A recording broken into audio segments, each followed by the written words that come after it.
All right, what's going on, everybody? Welcome to another episode of the Blindside Blitz. It's the crossover show because we're also streaming to Football on the No Show, so we got both shows all at That's right. once tonight. So you guys get double the fun, double the amount of know-it-all and Blitz Boy Nation going on here. So I am Jimmy Jiffy, that's right, and there he is, the man, Joe Decapita. What's going on, everybody? Welcome back for another NFL packed show for you guys for this week.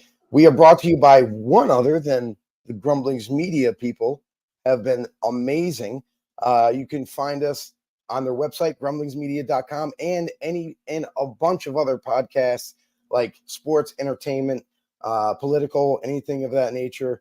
You're going to also help us out a little bit. Head over to YouTube for us, hit that subscribe button. We also have the QR code right above me that you can kind of just scan and jump right over there. Make sure you hit the subscribe button. It really does help out the channel a lot. And we are growing exponentially, especially on Grumblings Media. And we are still continue growing over on Football on the No Show as well. Also, you can take us on the go with you and stay in connection with the NFL. That's right. Tap right in on the NFL Pulse. Bring us along with you anywhere you get your podcasts. Oh yeah, that's right, Joe. So it's been another crazy week in the NFL. Upsets galore all around, and more injuries on top of stuff too. But I guess the latest news that everybody's talking about here in the news that has dropped is the Davante Adams news right now. Yes. And it's funny when you talk about this, anybody that watched that wide receiver show, you kind of saw this in the backstage. You knew it last season. You heard grumblings of what was going on. He was upset clearly on the sidelines, stuff like that. But you know the clips, you watch the show, you see him where he said, listen, I'm going to kill myself if I stay here or something like that and things. But then he through it all is kind of voiced his opinion saying, hey, listen, no, I'm cool though. We're good. Blah, blah, blah. I'm not going anywhere. And now, the rough start with the inconsistent quarterback play. Now you're hearing that he requests a trade. Yeah, and that's really the bottom line is what happened this season. Last season, everybody over-exaggerated everything. Adams was never going to leave last season. Let's face it, as much as the media out there was portraying that and trying to get that to really catch, smoke to catch on the fire there and try to really blow up that whole spotlight on Adams, it wasn't going to happen last season. He didn't want to go anywhere last season. He wanted to see what the direction was going to be had for the Raiders this upcoming season. And that's really why he stayed around, is because he thought that the team had the makings of an early stage team that could compete possibly in the near future for the playoffs. And they were that team when Adams originally got there with Derek Carr, with Hunter Renfrow was there for a brief moment, but like there was players in place like Josh Jacobs, and the defense was starting to come around, but it wasn't a finished product. So that team right there was playoff caliber. That was a competitive team. Then they dismantled the team, and fast forward a couple of years later, you don't have a quarterback. You don't have a good running back. Now Adams is stuck in purgatory in a sense of like, hey, I'm waiting to see what you guys had planned. You guys told me you had a game plan. You guys told me that things were going to get better after Derek Carr, after Josh Jacobs. You didn't keep Jacobs. Now you not only don't have a weapon in the backfield, but you still don't have an answer at quarterback. Last season, Aiden O'Connell showed glimpses of being that guy for the Raiders into the season. Unfortunately for the new front office with Tom Telesco and Antonio Pierce as a new head coach, they decided for some reason that Gardner Minshew is going to give them a better chance to win games. I didn't buy it then, still not buying it now, and it's showing you right now, week to week, that Minshew continues to struggle. The team is struggling because of that. And now Adams is fed up. It's that simple. He's like, listen, if Gardner Minshew was your choice to take us to the promised land or at least make the playoffs, I've seen enough. It's only been a few weeks into the season. I'm done. Our offense is spitting and sputtering. We're not being able to put up points. Like, okay, you can make the argument, oh, well, what happened in week 2 against Baltimore? They put up 20-plus points. Yeah, great. 1 week of any kind of production, it's too little too late now. And Davante Adams is now looking to transfer to another team and hopefully it's a contending team. Because the interesting part about all this is that Adams has now, obviously, Adams officially has requested a trade, but he doesn't have a no trade clause. So the Raiders are not limited to just saying doing whatever he wants. We all have heard, like, there's a couple of the teams, obviously, because he's familiar with the quarterbacks, the Saints with Derek Carr, the Jets with Aaron Rodgers, that he would prefer to go to the Jets, but that doesn't mean that's where he's going to end up at the very end of this, because the Raiders are in control of his trade destination, not Adams. So it's going to be interesting to see how the Raiders go about this. And obviously we've heard the rumors out there of trade compensation that they're looking to acquire. And you also have Adams wanting to go to the Jets. And if he can't go to the Jets, maybe New Orleans. But honestly, I think the Raiders need to do what's best for the Raiders at this point. You can't just say, oh, we want to be nice to Adams because he was good to us. We're going to send you to the Jets for whatever they give us.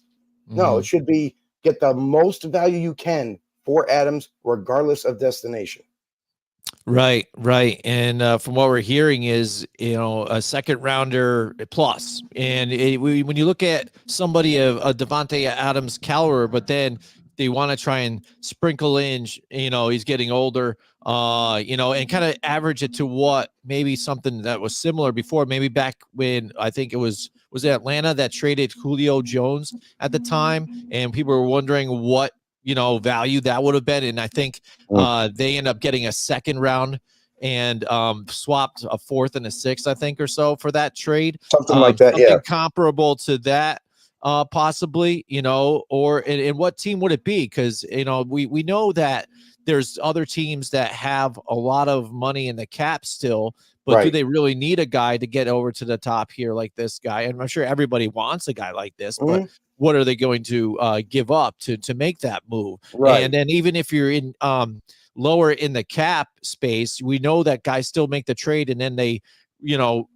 change, the contract up and negotiate and make it work still. So, yeah, and that's the two ways to go about it. Like, here's the thing: is no matter what happens, the contract that he currently has, the team has to be able to take on the money, the guaranteed money that he still is going to be incurred right now this year. If they trade him, whatever team that trades for him, they definitely have to have just under $8 million for his prorated bonuses that are every season.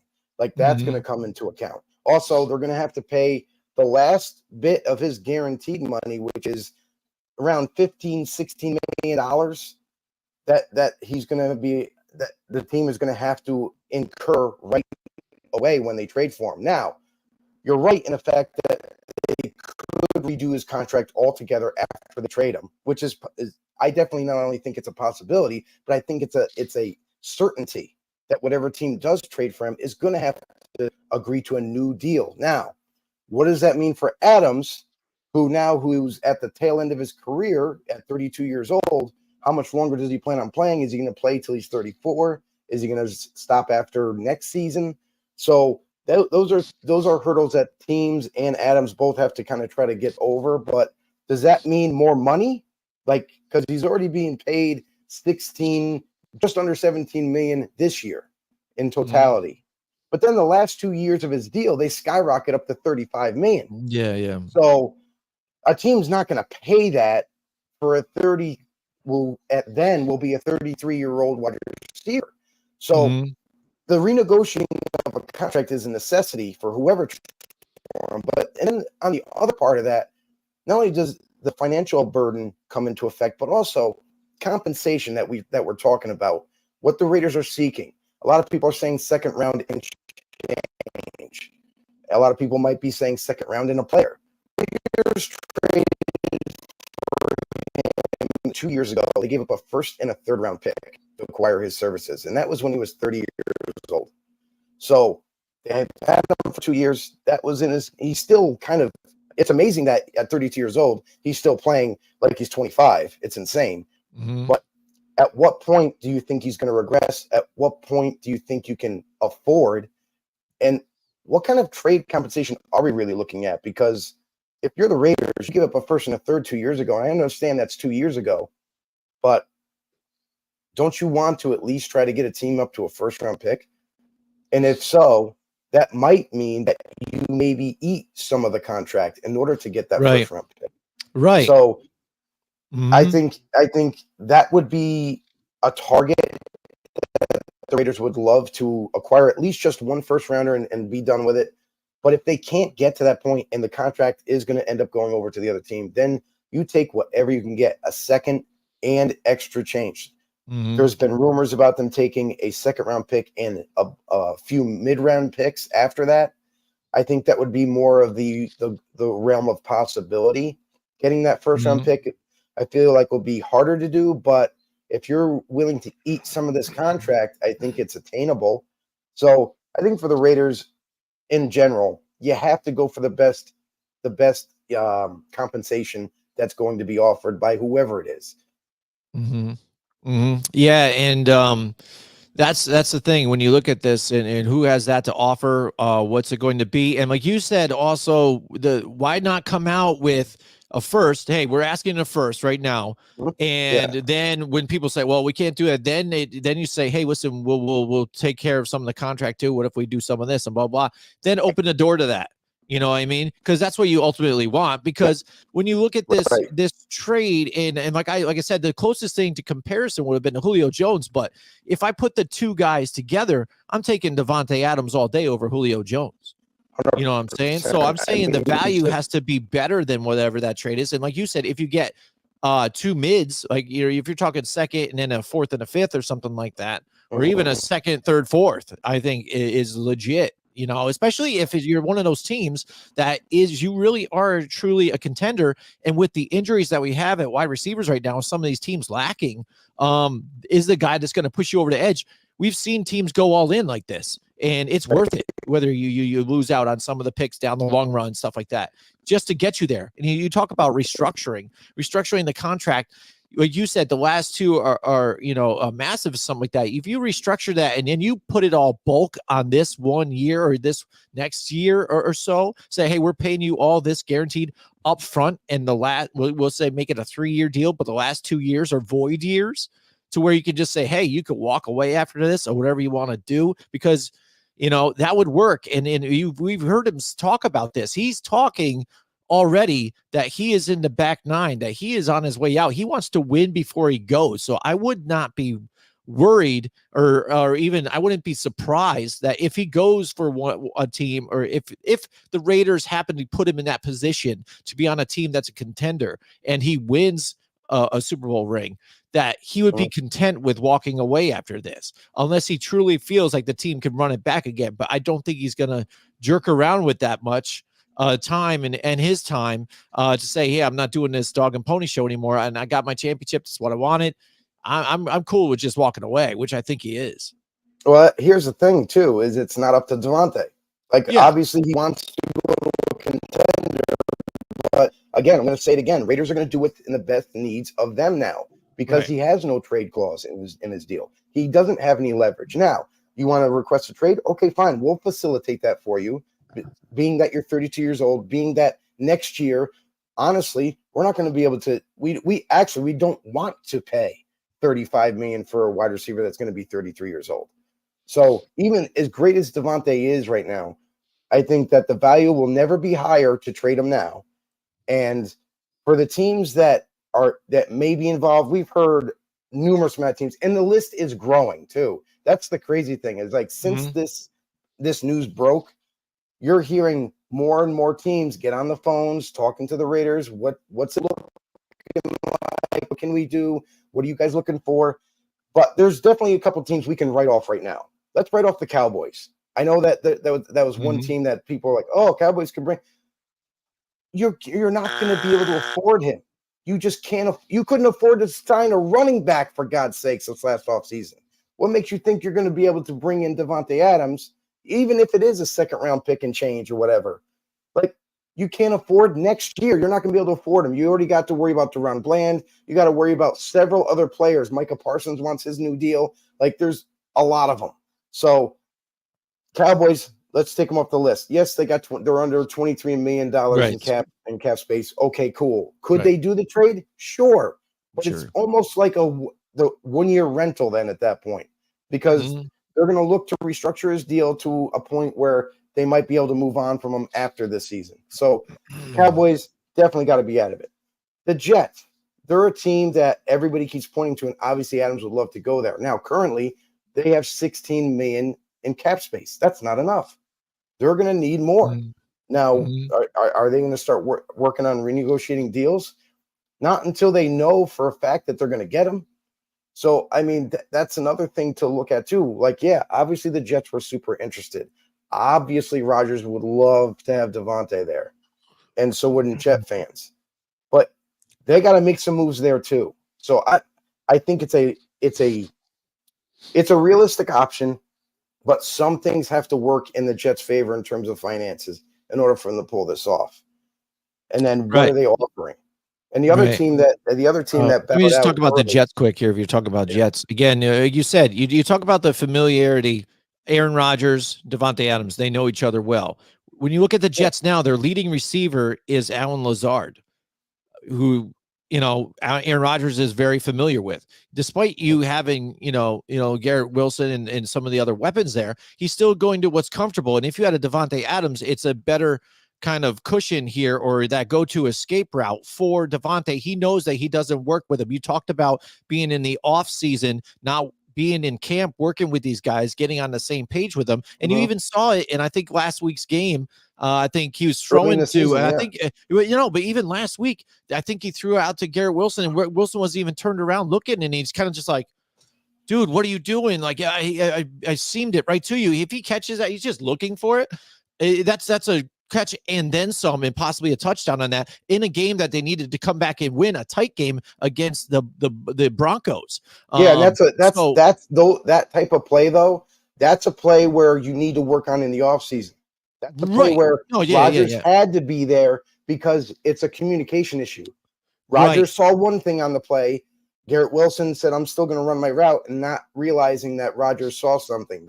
That's a communication issue. Right. Sure. And that's the thing. And then if you do put a Davante Adams there, that thing works. And I think the Jets really do have pressure right now. And especially with Aaron Rodgers, what he kind of had, how he had that list of demands when he first got there. Right. Hey, it's not a list of demands, but it's a list of demands. This is who I want, blah, blah, blah.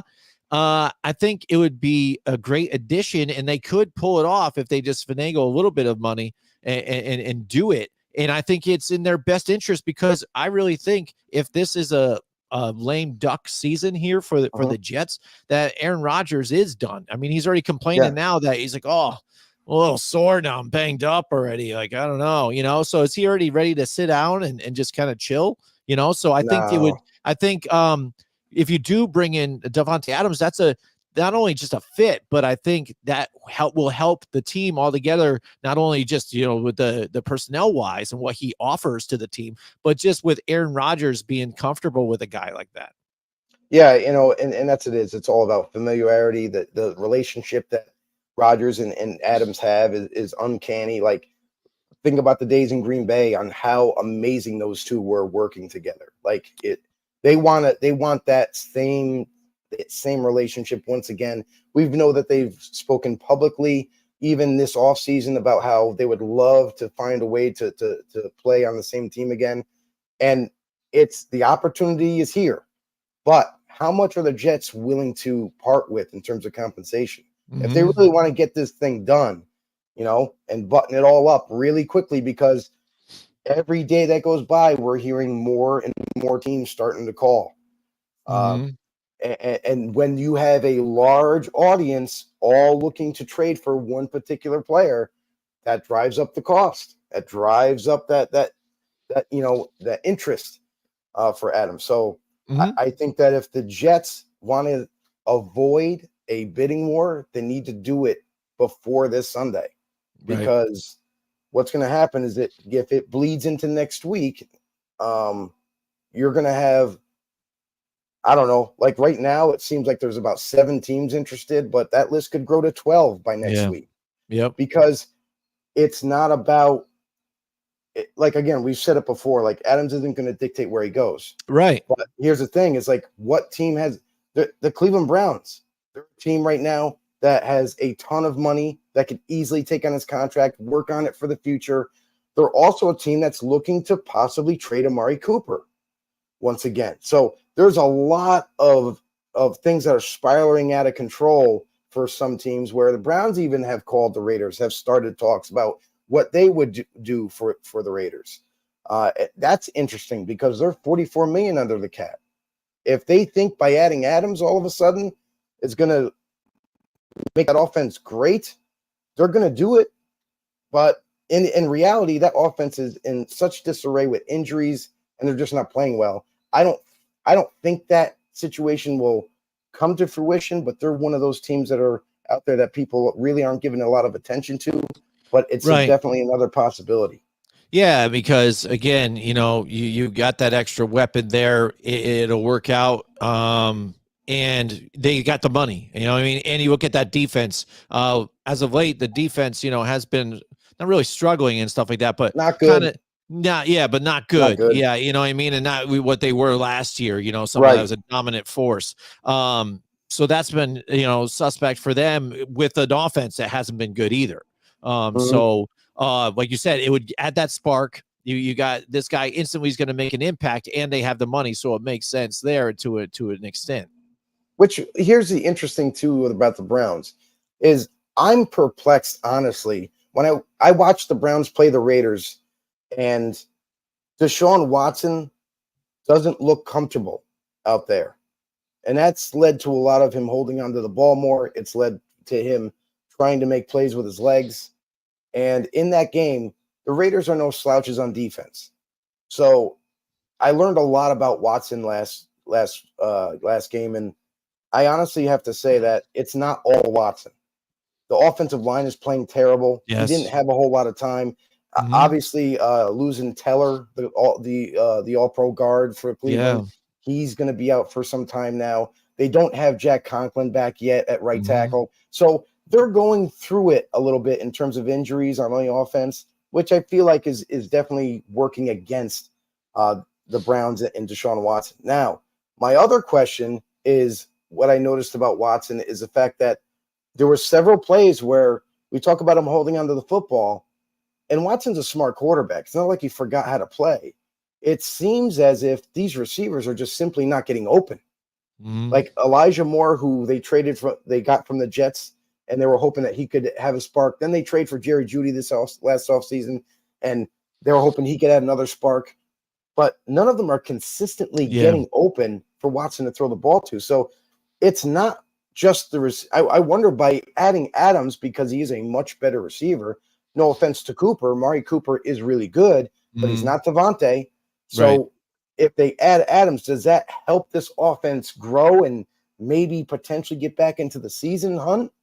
But I don't think it's just one piece. So with that being said, I don't think the Browns, as much as they are interested, as much as they would definitely do this trade, to me, it's just not a likely thing, because I don't think that's the answer for them. Yeah. I mean, and again, the scenario is different than the Brandon Ayuk scenario, because again, a lot of these teams that are popping up are those same teams that were looking at Brandon Ayuk, but he also had the power to choose who he kind of wanted or whatever. They this is where you want to go, blah, blah, this and this, and he'd shoot it down or whatnot. Not this case here. So they could send him to wherever they feel like, or whoever the next fitting team is. For me, I think another situation or a team to kind of look at, which could be intriguing. And when you look at relationships, I think we've talked about this with a few people that we've had on, but I think even Roderick David, relationships when it comes to GMs and things like that, talking to each other. And I know that the Raiders and the Pittsburgh Steelers do a lot of trades together or work together a lot of different times, and they have in the past. They have a good relationship. Now adding Davante Adams to the Pittsburgh Steelers, they were in the hunt for, Brandon Ayuk at 1.2, and they still would like another receiver there to help out the team, whether it be Justin Fields keep on going right now, what they're doing, or Russell Wilson. You put Russell Wilson plugged back into that offense, and now you've got Davante Adams plus George Pickens and, Freiermuth and things like that. That Miles Austin kid. Yeah, exactly. And then you still got, your running game going. So, I mean, that only helps Russell Wilson or even Justin Fields at this point.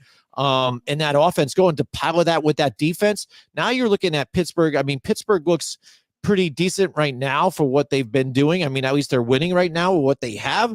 But you add that, and that is a different, a difference maker for this team in this division that they're in. That's still kind of tight, and any shot for them to make the playoffs.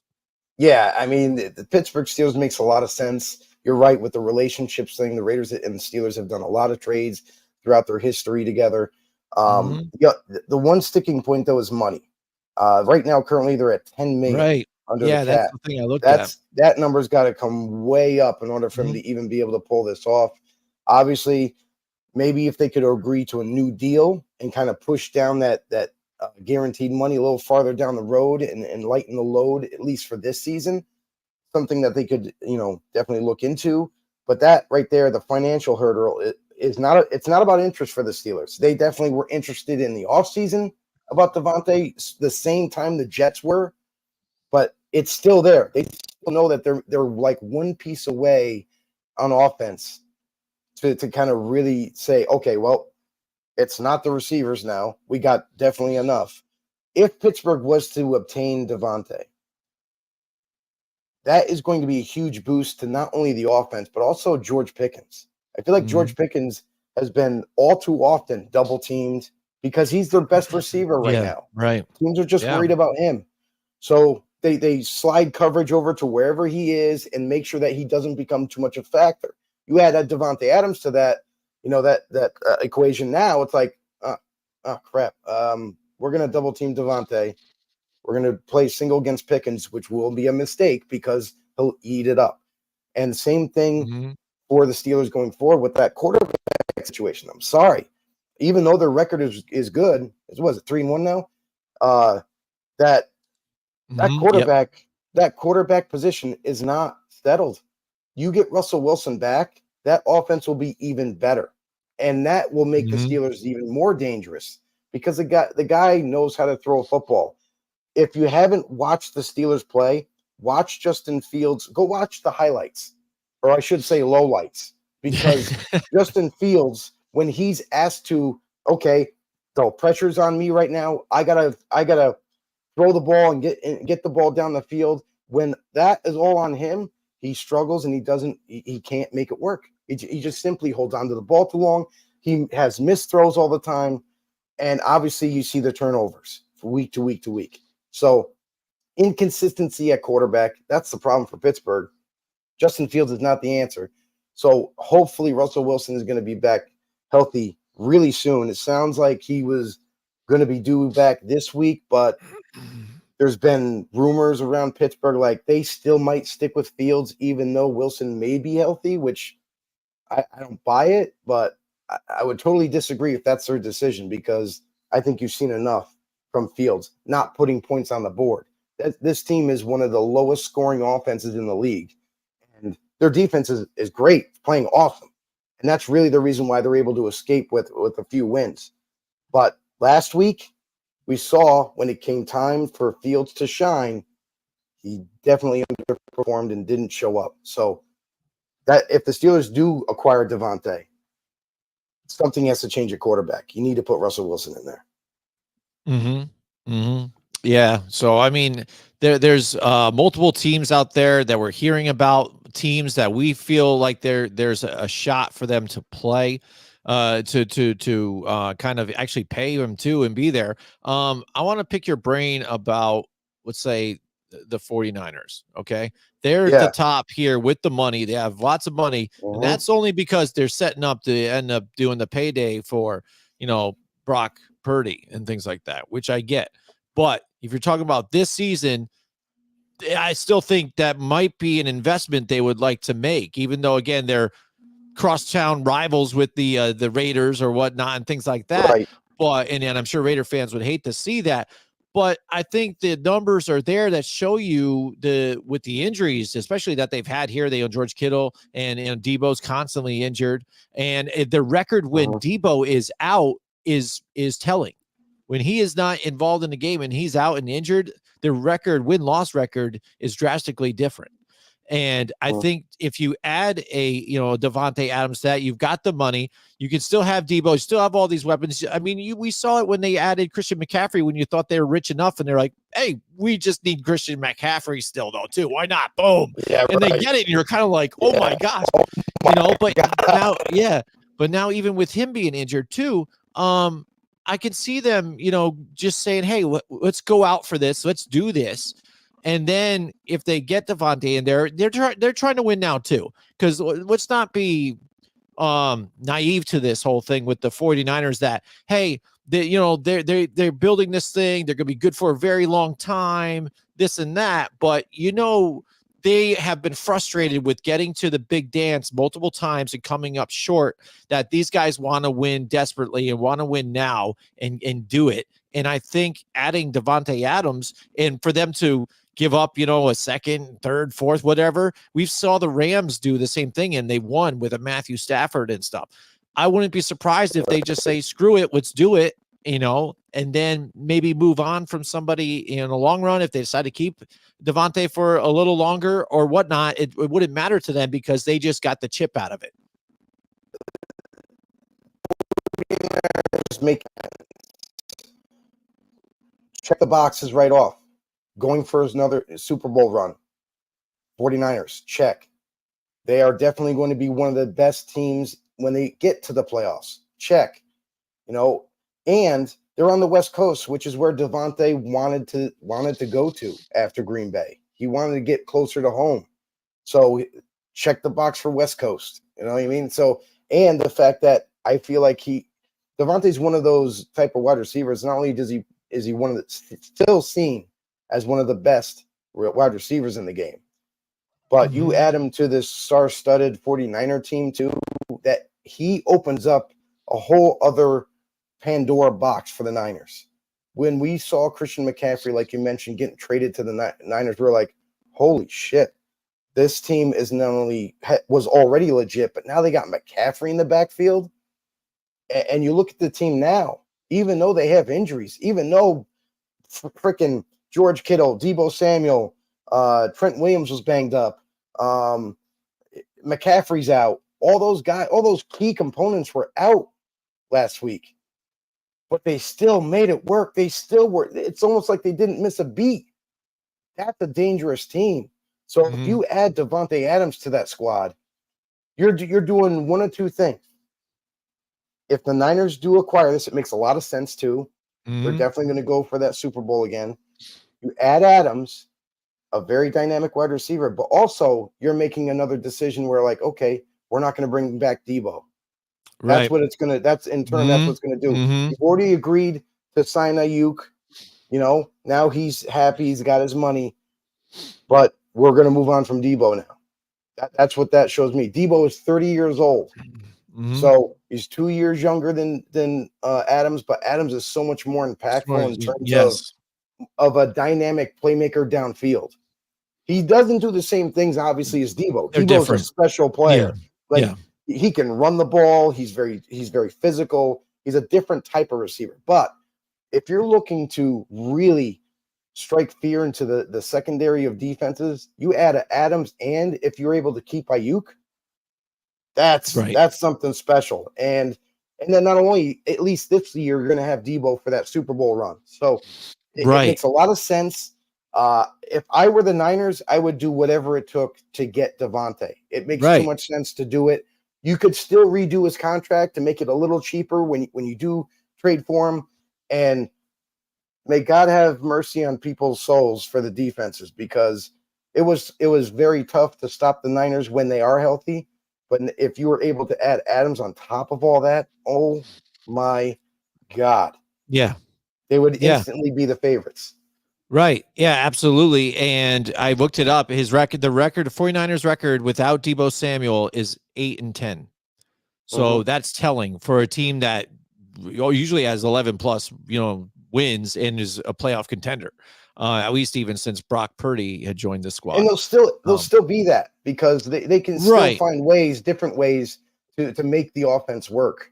Right. And even when you look at Debo, when we talk about the injuries that he has had, what helps but adding Davante Adams and saying now we don't have to rely on Debo to do all these running plays, all these things. And that is what makes him special. But he can take a few plays off, this and this, and try and stay healthy. You're not asking so much of him a lot of times. Yeah, I think it only makes sense. The other thing too that's interesting about this is Ayuk. Like it was almost like the Niners didn't want to pay him, but they also didn't want to lose him, so they ended up paying him at the very end. Yeah. What's to say that possibly he could be a bargaining chip where if they were able to trade straight up, no extra draft compensation, if they trade Ayuk for Adams, and then that way, I'm just saying it's just another idea to throw out there because if Ayuk isn't in their long-term plans, he's still young, he's 26 years old, but if they wanted to make this happen and they think Adams by moving on from Ayuk, because let's face it, Ayuk really hasn't been that involved in the offense yet. Now, his involvement increased last week slightly, but it was mainly Juwan Jennings and things like that. Last but 2 weeks. My point is without all those key players, no Debo, no George Kittle, no Christian McCaffrey, and I thought for sure Ayuk was going to go crazy last week, but he didn't. He wasn't that much involved. So if that's the case, and you're going to bring in an Adams who definitely he's a better receiver than Ayuk, you bring him in, even swap, we're good.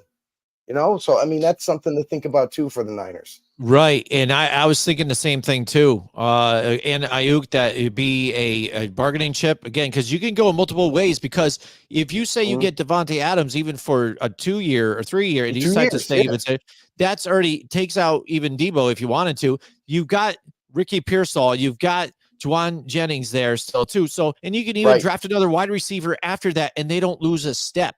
And they just still shed the money still, in a sense, or an even swap, like you said, for Ayuk and get rid of it. So where it's a win-win. So I think for me, that's got to be the ultimate destination out of anybody there. Because everybody, like you said, check the boxes, boom, everything, Yeah, it definitely makes a lot of sense. There are 2 other teams that I actually want to kind of put a spotlight on too. That not really getting any real burn in terms of the media, but how about the Detroit Lions? How about the Lions who are 28 million under the cap, could definitely easily take on this contract, and think about that receiving core: Amon-Ra St. Brown, Davante Adams, Jamison Williams. Now we talk about Super Bowl caliber teams. Lions are definitely one of them. And if they were able to add a Davante Adams to this offense with Jared Goff, who is a really good quarterback, who can get him the ball just like Brock Purdy can, oh my God. I mean, again, that flips the script and it changes the whole spectrum of what we're going to be looking for towards the playoffs. So that's one of the teams that I would like to see get into this race and makes a lot of sense for them. Playoff caliber. And also the other point too, Jim, is that we talked about the Niners. We just brought up the Lions. Those are 2 NFC teams. Right. That would be the perfect trade partner for the Raiders as well, because now you're getting them out of the conference. Right. I mean, you don't have to face him too often, and I understand he's at the tail end of his career, but you definitely don't want to trade him in the conference and then have to face him again and get destroyed. You know what I mean? So it's like, if you're lucky enough to trade him outside the conference, get him with the Niners, get him with the Lions. And then one other team I'll mention too is Washington Commanders. This is a team that is on the rise. They're still young. They got a lot of moving pieces, but Jaden Daniels is catching his stride early in his rookie campaign. And that is dangerous for everybody that has to face them. Their offense has now exploded and is just taken the league almost by storm in the last couple of weeks. Jaden Daniels with Cliff Kingsbury has taken the training wheels off of Jaden Daniels now and has opened this passing playbook to the point where now Terry McLaurin is heavily involved. Everybody else is getting involved. Jaden Daniels himself, being the dual threat quarterback that he is, not only can he make every pass, but also you got to worry about him running the ball. So that's another interesting team, a team that's on the rise, a team that could be a playoff caliber team. We didn't expect it to happen this soon, but hey, this is the NFL. If this season has taught us anything, it's that expect the unexpected, because the Washington Commanders are on the rise, and they have the money too, $25 million under the cap. They could bring him in. Imagine Terry McLaurin and Davante Adams with Jaden Daniels in this team. Like, that's another huge step for a team like Washington that's on the rise. Yeah, I mean, that's one of the teams I was thinking as well. So it seemed like, and we didn't even talk about this before we met up tonight, and we are on the same wavelength completely. Because again, you look at the money and it makes sense, and then you look at the situation and it makes sense. Look at the Washington Commanders; they've got the young rookie quarterback, so you don't have to worry about that deal. Anybody else there that gotten deals are already pretty much set, unless now Terry McLaurin decides to ask for an extension and a bigger paycheck here. Right. But he just seems excited that the offense is going, and he's behind his quarterback. And I've seen a lot, this team, him getting really lively in this offense right now and getting excited out there. Something he hasn't had the chance to happen for him. And like you said, you add, somebody like Davante Adams to this mix. That offense exploded before and put up a 40-something points or something like that. It's going to get scary, because even Luke McCaffrey making a difference in this team too, on top of it, and the other weapons that they have, Noah Brown too as well. Terry McLaurin, Davante Adams, and then those other guys are just sprinkled in little sign pieces, mix it around. I mean, that's one thing I'd have looked at this team and wondered if they needed is just, I like those guys. Luke McCaffrey, yes, is even just a rookie or whatever, but if you got that extra weapon like that on the two other sides here, you're talking about, like you like to say, even bookend wide receivers here, that will make this offense so much better and make a push. We saw something like this back when Jamar Chase and Joe Burrow joined hands here in Cincinnati, and we thought they were kind of an up-and-coming team, and they all of a sudden just sparked that season and made a push. Yeah, I'm not surprised that if the Washington Commanders kind of do something like this. Let's call, if it's going to be wide receiver, let's call it a dynamic duo. Dynamic duos. There you go. Because that, to me, you got two playmakers that are just balling, and that would be something to see. Like, I don't care if it's Washington. I don't care if it's the Lions. I don't care if it's the 49ers. To me, those three teams right there make more sense than any of the teams that we've talked about previously. I understand Davante wants to go to the Jets. I understand Davante even mentioned the Saints with Derek Carr. Yeah. But come on. I mean, the Saints have their own cap issues. We talked about this past offseason for a while. They were sub $60 million over the cap.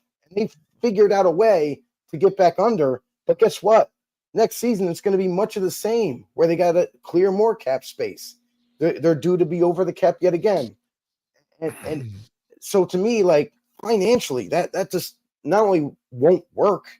I mean, you could probably make it work if you wanted to, but again, you got to worry about the year later, then the following year. And there's another team that keeps getting brought up, the team that's already called the Raiders, is the Buffalo Bills. And makes a lot of sense for Buffalo, obviously. I mean, they got Keon Coleman, who's a rookie, who still trying to figure the NFL out, and it's just not clicking for him yet. But you got Khalil Shakir, who also just went down with an injury. He might be missing some time. So now you got a rookie wide receiver, no Khalil Shakir, and you got your tight ends to rely on, and Dalton Kincaid and Dawson Knox and Schultz and Knox. Yeah.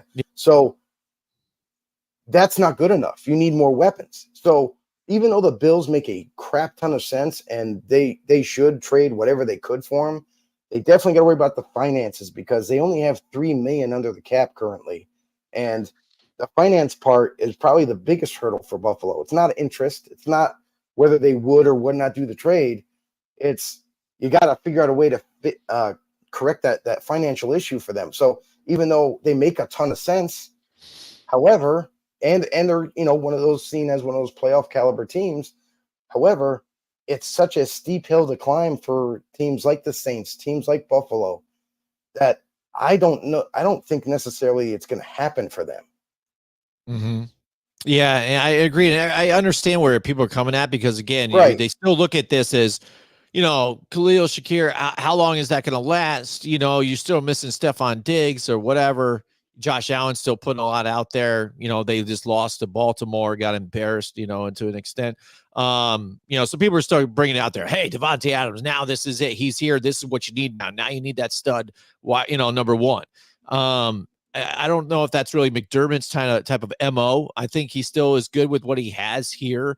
Davante Adams would always help. I get that. But when you're trying to finagle all this money and trying to do all this too on top of it, I mean, I think the Bills might just be just kind of safe where they are. That's really the only thing. And teams figure this out too. Even though it doesn't look likely, teams, if they really want a player, they'll figure something out financially and get it to work under the cap constraints. My thing too is they desperately need it, just like these other, like teams like the Lions, teams like the Niners, Washington, even, they don't desperately need Davante Adams' services. It would be phenomenal for them if they were to obtain him. But teams like Buffalo, I feel like, are desperate now at this point for wide receiver. They need a number one. They don't have one.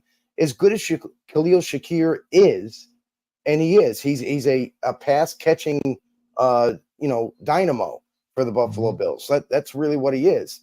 But Keon Coleman is not that deep threat, dynamic guy down the field yet.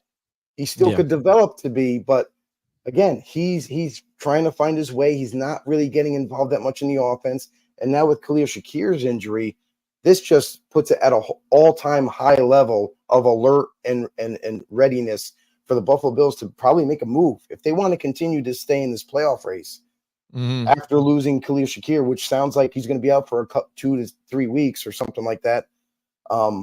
It's desperation time. Like if you want to make your presence known, make it to the playoffs and possibly go further than just round one, you're going to need a guy like Davante Adams. So I agree with you, Jim. I know that the finances are steep. It's hard to figure out, but I know if anything has taught me anything in the NFL is that just when you think a team is out of the running, they figure out some way to make the finances work and get it done. Yeah, definitely. And to touch on your assessment of the Detroit Lions, I'm in agreement the same way. Again, yes, you love the fact that you do have Amon-Ra St. Brown, Jameson Williams finally, stepping up after being injured for so long and stuff like that, really being part of this offense this year, really stepping up to a new level. But the dynamic here, we talk about teams that have guys that aren't on the big money contract. Like the rookie quarterback deals and things like that. Good scenarios. This team has already paid everybody except for Aiden Hutchinson right now. So they are in a good spot too, as well, to say, kind of like you said, like not in desperation like the Bills might be. It's kind of like, why not? We've reinforce, do it. Yeah, listen, you know what I mean? Listen, take a page out of the Niners, for God's sakes. Listen, the Niners didn't really need McCaffrey, but they're like, hey, if we're able to obtain him, why not? And it's going to help us with our Super Bowl run. Why not Detroit? Why not really give? I mean, the fans are already excited, obviously, with the Lions. I'm excited for the Lions, but why not add another key stud in the receiving core? I mean, it's crazy to think that teams like the Niners, who have all this crazy talent, still are the top team in terms of under the cap money. Yeah, I know. Is it? Yeah, I brought that up to somebody today, and they blew their mind. They definitely can still make this move. The Lions could still make it. Washington, we talked about, is a candidate that I think makes a lot of sense too for them, where they're headed as a young team, and why not give Jaden Daniels another weapon like that? Like you already got Terry. Imagine how difficult it is to defend if you were able to get Adams on the Niners, Lions, or Washington even right now. Like they already have really good receivers, and you add a guy like that who could help you possibly get over that hump that you haven't been able to hurdle over. I mean, it just makes a lot of sense. Yeah, definitely. So there you go. There's some of the teams that potentially could be the best fit for Davante Adams. If the trade happens, we've also seen things that, when we talk about these certain scenarios where, they're not or whatever. But I think this is in the best interest for Davante, and I think also the Raiders at this point too, with where they are, trying to add talent too as well, and trying to kind of build something. I think here with Antonio Pierce. So. One real important thing that I got to mention for the Raiders anyway is they honestly, I don't think they were going to keep Davante past this year. When his contract was $35 million, yeah, they could restructure it and keep him longer. But when you've decided to move on from his buddy, his pal, and Derek Carr, I feel like he felt a certain way behind closed doors. Not that he wanted to leave the Raiders right away, but I feel like that's what slowly kind of like maybe confused him in a sense with that decision. And now that he's been there, 2 years later, nothing's changed. Where's my and the other thing too I got to point out is Aiden O'Connell. That was who Davante Adams wanted to be quarterback, mind you. He wanted O'Connell to be his quarterback, and the fact that they chose against that, I feel like that's kind of where maybe things kind of start where it's like, all right, we'll wait and see what happens for a couple of weeks, and if it doesn't get any better, then I'm out. And here we are now. So Aiden O'Connell's still not the quarterback. Poor decision by them. And honestly, I don't think they were going to stick with Adams long term for the remainder of his contract. So we're seeing the trade is going to happen sooner than we were anticipating, but it is what it is now. Now it's and let's face it, Raiders are not in any form or fashion a playoff caliber team right now, despite what maybe some of the Raider fans out there might tell you. I'm a big Raiders fan, but I'm realistic. You're real. Listen, we're definitely a few pieces away. So get the compensation that you can get, whatever that may be. If it's with the Niners, maybe you could steal Ayuk from them and build off the team that way. Or if it's draft compensation, get the best damn deal you can to help grow your team in the future. There you go. So all right, next now up in the headlines, big that's coming out now. It's kind of an old story in a sense, but now there's finally suspensions being laid down and things like that. And it is Von Miller now suspended 4 games for violating the league personal conduct policy. Joe, and this all stems to, way to go, Von. Accusation. Yes. Way to be an upstanding, citizen here and a way to, represent the Shield. Right. But this is one of those scenarios again to where the charges were dropped. It's between a loved one, a girlfriend and things like that. And clearly something had happened, but, again, I think she wanted to go after him to an extent to kind of put that shock into him. And then they had made amends or whatever. And then now it's over. So he hasn't really done any jail time, things like that, blah, blah, blah. But now finally, it's the NFL they do their own personal investigation. And you find out that if the NFL is laying down, some punishment now, that they also found some things to be true. And if you look at back at what it was, it's according to an arrest warrant affidavit from Dallas Police Department last year. Von Miller was accused of assaulting his pregnant girlfriend. And this is the thing too, not only just a woman, but she's pregnant at the time. Right. And the alleged victim told police that Miller had ordered her to leave the apartment that they shared in Dallas after a verbal argument. But then she had also told officers that Miller twice placed pressure with his hand around her neck. Although she was still able to breathe, Miller allegedly left the apartment after the woman and she was going to call the police. Police report says an officer observed minor abrasions on the complainant's left hand, along with bruising to her neck too as well, that coincide with the story. So police know, they've been there and things like that, but it's another thing to where, and you've seen this happen because we've worked in Albany before. We've seen crimes and things. People act out of control, especially after drinking at the nightclubs and stuff. Our police are kind of like, hey, all right, let's separate you guys. And then he's like, all right, this person, do you want to press charges? You want to do this? No. And this is where we're at. And like I said, the fact that the NFL is now laying down, so suspensions for it. There's definitely smoke, the fire where there's smoke here. Well, here's the interesting thing about all this is that the NFL, and I'm confused because the NFL suspends certain players, but doesn't suspend other players that are in trouble. Like they handpick, like Von Miller gets suspended for 4 games, and obviously, like domestic abuse is no laughing matter. Like it's definitely a serious topic. It's something that shouldn't happen. We wish it didn't happen, but it does, unfortunately. But for Von Miller, like he deserves a suspension. Honestly, like he deserves more than just 4 games. Like you really want to hurt the dude. It's always financially, so you do it where it hurts in the pocket. So I think that he could have easily had an 8-game suspension. And that would have definitely hurt him. But I'll say this: like Michael Thomas, he's been kind of in the don't do that type of schematic, and the NFL suspended him for 1 game. He's not even playing on a football team right now. He's a free agent, and they still suspended him for 1 game. Yeah. There's a guy, but Rashee Rice, you might know him on the Kansas City Chiefs.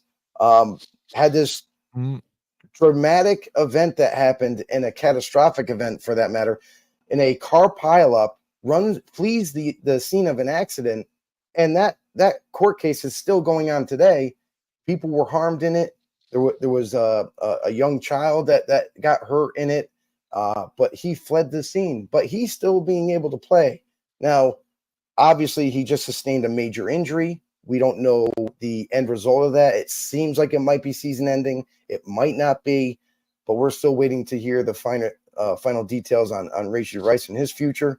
Yeah. But for Von Miller, to me, it just doesn't make sense how you got certain players to continue playing, but then others you nitpick and suspend them. But anyway, Von Miller, like the problem with him is that, domestic abuse, they should have come down harder on it. I feel like knowing the fact that there's evidence out there. Usually if there's no evidence, kind of hard to say like, oh, did the guy do it? Did he not do it? Well, if there's no evidence, and obviously you have no case, like there's nothing there. But the fact that they had evidence, they probably took photos of the victim and with the abrasions on the neck and all that. That's evidence. NFL, do your damn job. Like, it's one thing if you're accused and there's no evidence. Maybe you give them a small suspension just because we don't condone this. You can't be involved in anything like this, so you get a few games. But when evidence comes to light, are you kidding me? Like, this guy 8 games. I just think that they are so inconsistent as an organization when it comes down to dishing out punishments that it leaves fan bases confused. It leaves, even team owners and the coaching staff confused on what is going to happen next. Right. Von Miller gets 4 games, and we're going to live with this, right? Buffalo Bills fans out there, like, okay, it sucks for them. He's not going to be available, but at the same time, he deserves it. Deserves it even more. Right. Yeah, and it's kind of funny. I don't know exactly. It's funny, but like he was just on. Funny. I think. Well, no, not this isn't. But he was on Good Morning Football. Roger Goodell himself, and the questions coming at him is, this and that, Von, and also international games, which we'll talk about in a little bit. But it would be nice if these people just all of a sudden said, "All right, Roger, Von Miller is going to be suspended for 4 games for allegedly doing this again." Right. What really is your policy on domestic violence and violating the personal conduct thing? You know what I mean? How do you determine the punishments? I mean, if it's even written, it's like, oh, due to extent or extreme cases, it could be anywhere from 1 to a season or something like that. If it says that, then it leaves it wide open, and that's why they choose whatever they want. But what really is it? I would like somebody to ask a hard question. What are you guys looking at, and what is it that determines the punishment? Because some of it does seem like it's biased, even for certain players too, as well. Whether you like them or even if the team's winning or whatnot. And or even if it's based even on evidence, because we saw the Kareem Hunt thing happen too. The Ray Rice thing, both the different things. There's maybe what it was just with Kareem Hunt, it was they had camera footage But I mean, if the police, again, they talked to her, they had also noticed that she had bruises near her abdomen area later on too. So I'm sure they took pictures, like you said too. They know this. Yeah. And the fact that he turned himself in, they had an arrest warrant for him. He turned himself in. He showed us, oh yeah, here I am, paid the $5,000 for bond or whatever. I don't think an innocent person doesn't do that. You know what I mean? And for him, he probably was just like, yeah, it's chump change. I don't care. Here's the $5,000. Here I am. And then later on, she tells it when CNN, I think, reached out to her, to the victim, alleged victim.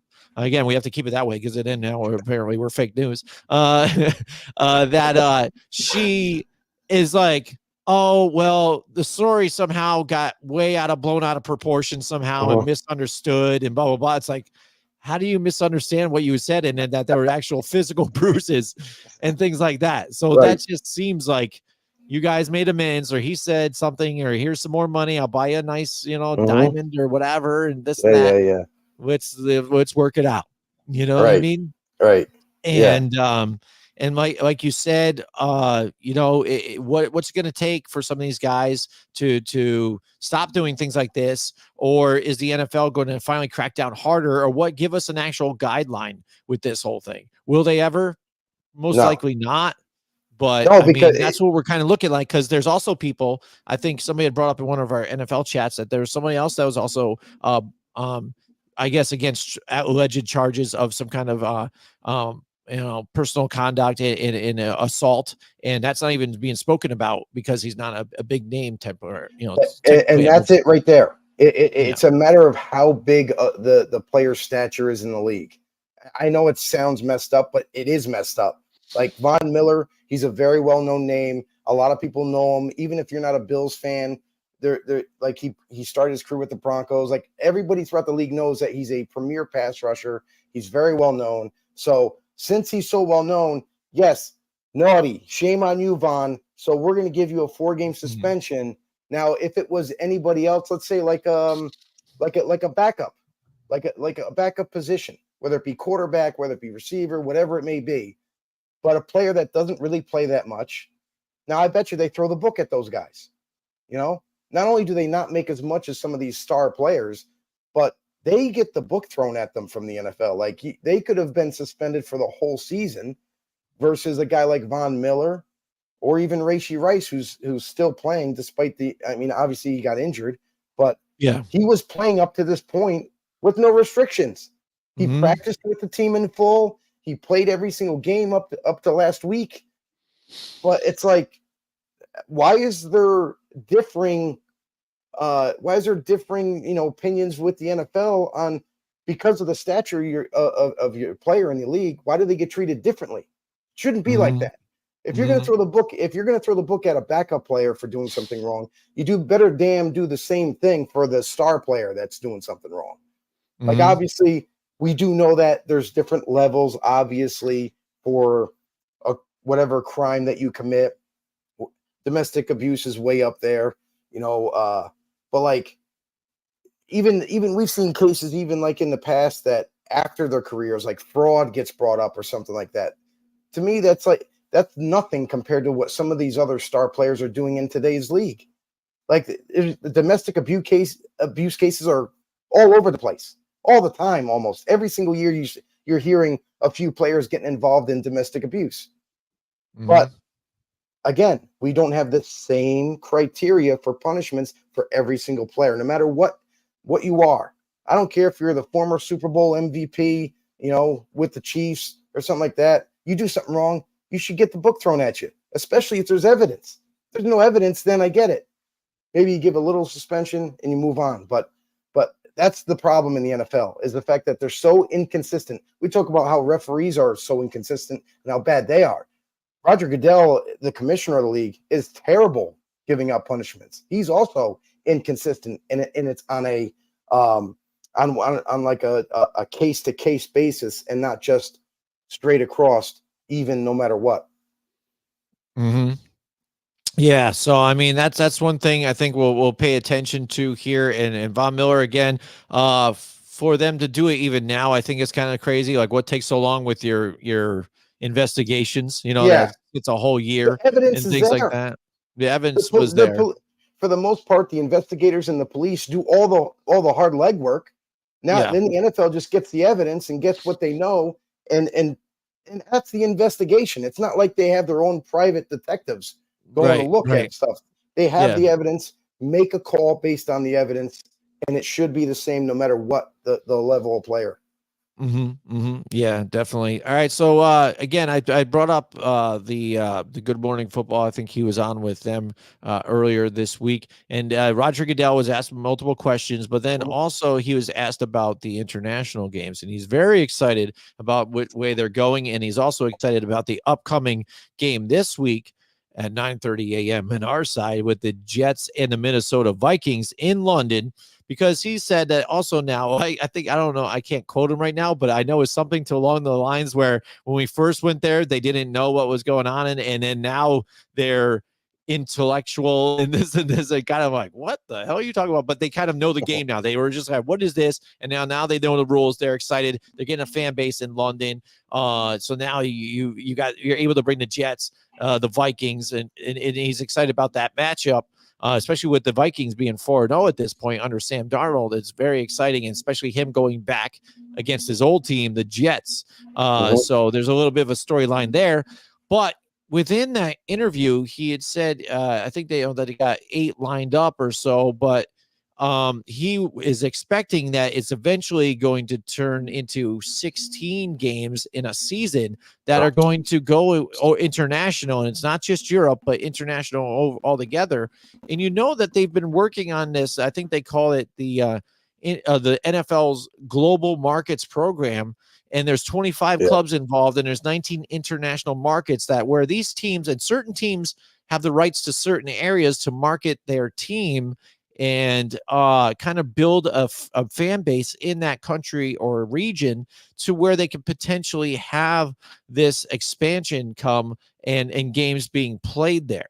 But we've talked about this multiple times. How far does it go, and how far pressed does it go? Obviously, Roger Goodell is telling the hunky-dory happy stories because he had also brought up somebody I think that had recently traveled. I think it was part of the Eagles to I think one of the offensive linemen of the Eagles. I talked to him and he said the plane ride was good, food was good, had a great time. They'd love to do it again. You know what I mean? So it's like a vacation, right? He's talking it up. He says with agreement with the owners that looking to do 16 full games. What do you think about that, Joe? And then also potential regions that you think might be the next up and coming that they're going to add, or do they just do multiple games in these certain close regions that they have, Berlin, things like that, Brazil? I'm okay with doing a few every year, but as they keep growing this and expand every year more and more, to go to new country farther away. I'm going to add, Canada, a lot of sense. Canada, they're our neighbor, north of us. Why not have games going into Canada? Mexico, they're another semi-close country. They're right down below us. You know what I mean? That makes a lot of sense. There's definitely a lot of Rams and Raider fans in Mexico. That's usually where they all gravitate to those kind of fan bases. London is like the one that we've been going to. It's been a success no matter where the NFL has gone. I don't think it would ever be a problem wherever they decide to go. I think it'll always be a hit because something new. It's something that never possible. Making it possible. So London makes sense, but then we get into places like Germany, which is a little farther than London. I feel like Germany's gonna happen no matter what. Australia to me is probably a very long shot. The amount of time it takes just to get out there is insane. Not to mention the finances that every team owner is going to have to pay to get to Australia. And the same thing can be said about China. China is. I'm almost a little confused why China is even on the list. I understand it's popular in China. I understand. certain restrictions that's in China, being a communist country. There's definitely some red tape that I feel like that the NFL would have to get over in order to make that even happen. Also, it's one of those countries where how much do they even make Americans? Like, honestly, because there's certain countries I go to, playing other laws way different. You might potentially get NFL players in trouble. Like, although they want to experience, they want to check out these countries that are going to be playing a football game every week, and you're going to get there or as early as you possibly can go. Yeah, and if you look at some of the, because I even have it up here, maybe I can. What I'll do is I'll share my screen. What's that? Yeah, so that's my thing is what happens when that does happen, because it's going to happen. It hasn't yet, but when you go to some of these countries I'm not familiar with, that there's different laws and rules, so that to me is a major concern. Let alone the financial part of it that all teams are going to have to pay, the travel, which is going to be daunting because now you got to worry about time zones, and you get back to the States. How much is that going to affect your next game? So, right. To me, the criminal aspect is serious because it can be very different circumstances. Yeah, I mean, and when you talk about, health and safety, that's one thing on top of it. But then also, if you bring out just the basic of things, that we see the difference with some teams with traveling to, West Coast to East Coast, or East Coast to West Coast, being earlier, things like that. Things change, I mean, it does affect your team, jet lag, stuff like that. But with the NFL, even though they tell you that they care about safety things as well, they're going to move forward and do what they want. And it's also it's worldwide expansion, so they're going to try and do it, but they're going to put it this way and say, hey, we're expanding and we're going to do it the safest and most logical way for our players as well as families and stuff. But we're moving forward, and it's something like that, something that sounds a lot of different words, and saying we still care about it. We're going to do it the best way here. And, they're well taken care of. They're going to have meals. They're set up in great hotels and blah, blah, blah. And who knows, maybe what it'll take is some of these guys actually take photos of some of the hotels they're in, post it to social media and stuff like that, then get that sort of like buzz going out. I mean, we saw this kind of what was it Darius Slay, I think, that had posted some stuff, things like that. It's like, hey, they're telling us to get locked up at here, don't leave, stuff like that. And if you get starting some of these guys boosting some of this stuff, maybe that will change some of it. But let's that thing that I'll mention too. What's the long run? Almost the whole that you're going to your countries. That's a lot. That's going to be one that, but it's going to drain a little, and on top, I don't want China. I don't want to leave it. My point, I would, the players unions are, I can't go. I pulled my hamstring permanently. Sorry. That thing where players just come out under contract, but they want to play when it starts them, and where you basically not being able to play them, they want to stay in numerous times. The very first was where the Eagles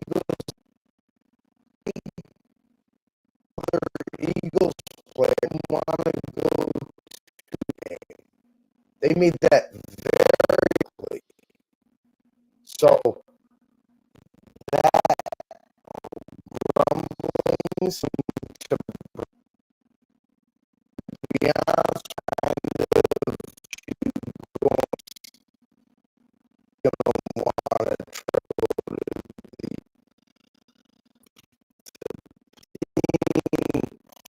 you player. I feel like the NFL become a major issue. Yeah, and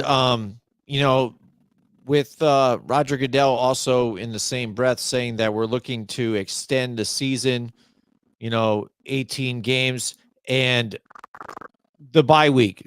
Now this sets up everything too, I think, to where they try and plan these extra international games with these extra bye weeks, so they kind of can say and justify the fact that, hey, we're doing this traveling stuff like that, but then those teams will also get these bye weeks after to rest up and things like that.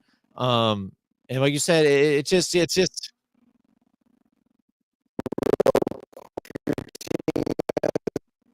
Mhm. Mhm.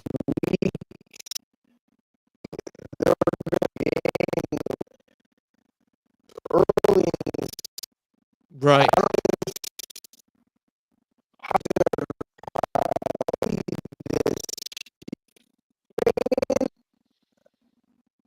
even Mhm.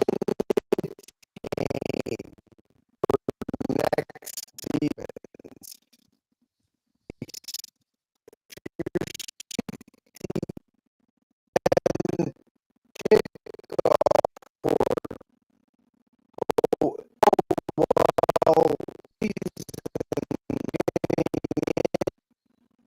well, you're not looking at. Let's just Mhm. face it. So, as much as everybody, how well the health, it's all bullshit. All right, let's just look here quick. Again, I have this lit up. Let's see if I can do this through sharing my screen. Here we go. Let's see if this works here. I'm going to do this right here. All right, this is what I got right now. And this is the teams where they're facing and really focusing on, or the regions. And you notice some of the smaller ones, as I'm going to scroll down, they only have like an 18 there. So I think that's sprinkling in to try and get it started. But what you talked about, Mexico's there, a lot of teams. Austria. So if you're talking about expansion coming soon, I'm thinking Austria is going to be one of the next ones. There's Germany, and then Switzerland. I think potentially, and you also had brought up Canada, but Switzerland could potentially be another market that they kind of jump in with, because they have that many more teams there. It seems like they can market a few more of those teams in those games there, if I can judge it by how many teams are able to promote there. But again, how far east are you going into Europe? Because again, you're just going farther in. I can understand if you're talking about London, it's a jump over the pond from New York or the East Coast to kind of go over there. It's still a long flight. But then if you're going from playing a West Coast game in LA and California, and you want to take a flight to Japan over there, it's not going to kill you either as much. But going further deeper in, like if you want to say China, but then even the opposite way, then depends on how far out you go to where it's more taxing on everybody. So ultimately, Joe, they're going to do whatever's for them, and it's they're just going to do it anyways. So we have no say in it. One thing that I want to, we showed the graphic up there of like the teams being placed, as homes, basically. Yeah, as facilitators of growing their brand. their brand. My problem with that is the fact that if you're the NFL and you want to grow the whole NFL, let the fan base, let the fans choose what team they want.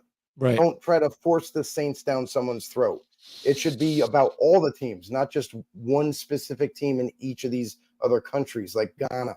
You know what I Yeah. mean? So it's like you should be saying, hey, this is what we have to offer. These are all 32 teams. Now, it's fine if you want to put a NFL officer in charge of that country, but they should be promoting all the teams, not just one specific one or 6 of them. It should be they let the fans choose what team they want to roll with. Right, right, and then just let it all fall into place or whatnot, Right. or give everybody a shot. I mean, you want to market anybody, and if they grab onto any one of those teams, you got to be excited about it. So it makes Yeah, me wonder that's if it. the teams just bid for it, and then it's the NFL having another shot. Like these guys bid for this one to do this or whatever, and that's why we're putting them there. So you never know what goes on behind closed doors for these guys. So, all right, so Joe, it is time to get to our picks. Here we go. I've got a better graphic this week, and there we go. I made that, from our other show, the Football on the No Show, which we are Fancy. cross broadcasting right now. So right now we are marked as the Blindside Blitz, but we are also broadcasting through Football on the No Show. So any one of our know-it-alls out there and our local fans out there, which we call know-it-alls that are viewing, we appreciate you guys joining in with us too. And if you haven't seen us yet, we are also the Blindside Blitz, which you could check us out every Tuesday at 9 p.m. Eastern, 6 p.m.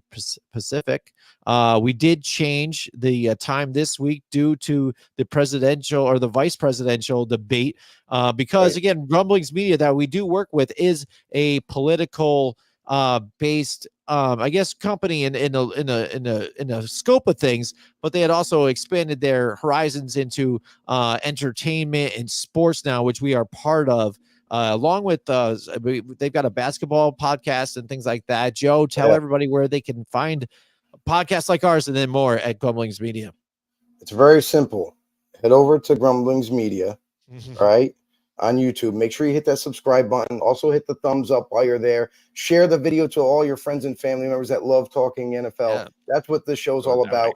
Whether it be on Blindside Blitz, whether it be on our other show on Football on the No. Make sure you head over to the YouTube channel, whether it be Football on the No, hit the subscribe button. Grumblings Media, hit the subscribe button. Make sure, and we are the best. I'm sorry, it's self-proclaimed, but we are the best and most NFL interactive talk show out there. We want to prove it to everybody out there. What was it, last week, I believe? We had comments rolling in left and right, and we were staying right on top of it, but still got to talk about our topics. That's what the show's all about. It's about being interactive. It's about helping each other out. Sometimes, you know what, me and Jim, we stumble on some things, and then you guys out there help us correct it, and that's what the show is. Also, right, we don't mind you guys fact checking us every now and then. Head over to grumblingsmedia.com. You can right there. Jim just mentioned it earlier that you can go there to their website and check out other podcasts that they have available: entertainment, sports, political, you name it, it's there. And of course, you can follow us anywhere you get your podcasts and take us on the go and still be on the NFL Pulse. That's right. And to know at all times. Joe, here you go. Here's the graphic. I did pull it up. We got a slow start this year, but I don't think anybody's picked really well. Start. This one really slow. Dude, so right now I'm at 500. Bad. You're just one terrible. Over. Yeah. So right now this is our worst season yet. It is horrible, bro. Yeah. Right. Isn't that crazy? But we'll pick very it up. Bothered I think. Well, some of these teams, the identities are so Dr. Jekyll, Mr. Hyde, or you just don't know. So you got to look at matchups, I guess, though, and how these guys are gonna, face each other. Yeah, that's true. That's true too. Because I think some of the picks I even went with, like even the Baltimore game, I was like, Baltimore, obviously wants to string up another one together. Buffalo on the winning streak, but they're due for a loss. You know what I mean? And what a team to face them than the Ravens to get that loss. So it made sense to me. That was one of the ones I was able to get right out of very few. So, but here we go. I'm going to cue up the music, Joe. I'm going to go with the rock music this time. I'm excited about that. And I think that's going to be our music for the rest going through, just because it's amped up. It's our style. And here we go. All right. Here we go. We got Thursday night. Play the music already. Damn it. Tampa Bay Buccaneers, Atlanta Falcons. See, this is one of those games too where I'm not sure what I'm getting every time. Atlanta, when I kind of bowed out on them, they end up pulling out that victory against the Saints here at home, where the Saints have kind of had their number. And the way the Saints started off this season, and now kind of tapered down. Like, what the hell is going on? So this is a tough one. Atlanta's going to be playing at home again, but the Buccaneers fire back last week too, after, stumbling a week prior. So both teams are kind of could be on the rise, but who, in a rivalry game here in the same division, who do you got in this one? Who are you going to take in this one? Well, this one's tough, man. Like a lot of the games that we've kind of been perplexed on that we see are going to be pretty close games. Listen, division rivalry, like they're always close. They're always awesome matchup. Watch Falcons. Here's the interesting part about this matchup: is the fact that the Falcons have. We talk about relationships. There's that used to work with Baker Mayfield, that used to work with the Buccaneers, and the fact that he knows the offense that they want over there. So that to me is a huge advantage for him as a whole. They love these. They're right tackle kept pretty missing this week. Still don't know if he's going to be, but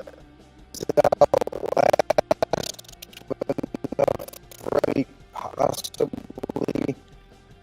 But one key factor for the Falcons, standout linebacker, tackles last week, ends up injuring his knee. He's going to be on a short week.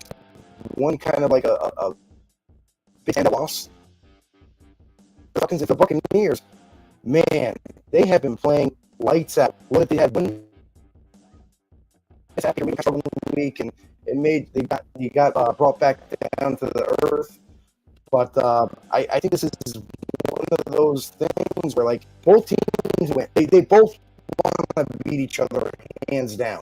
But they're also injured. They're also banged up. They're a star-studded D tackle who creates a lot of pressure. And on Winfield, is going to Cerveza. He's going to be out. Luke, offensive tackle, he's out. So you're seeing a list of a lot of key players. All that's something that we're going to have. But I love with Baker Mayfield. This offense has been. I think this is one very, very easily pick the Falcons, even though they are banged up. I still think the Buccaneers are playing at such a level of football that the still. I think he broke up just a little bit there, Des. So did you go with the Buccaneers? Yeah, I said the Buccaneers are gonna. Yeah.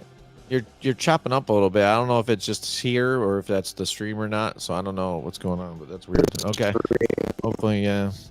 Okay. So all right, Joe's gonna go to him. All right. So yeah, I mean, this could go either way here too. It's gonna be a tough matchup.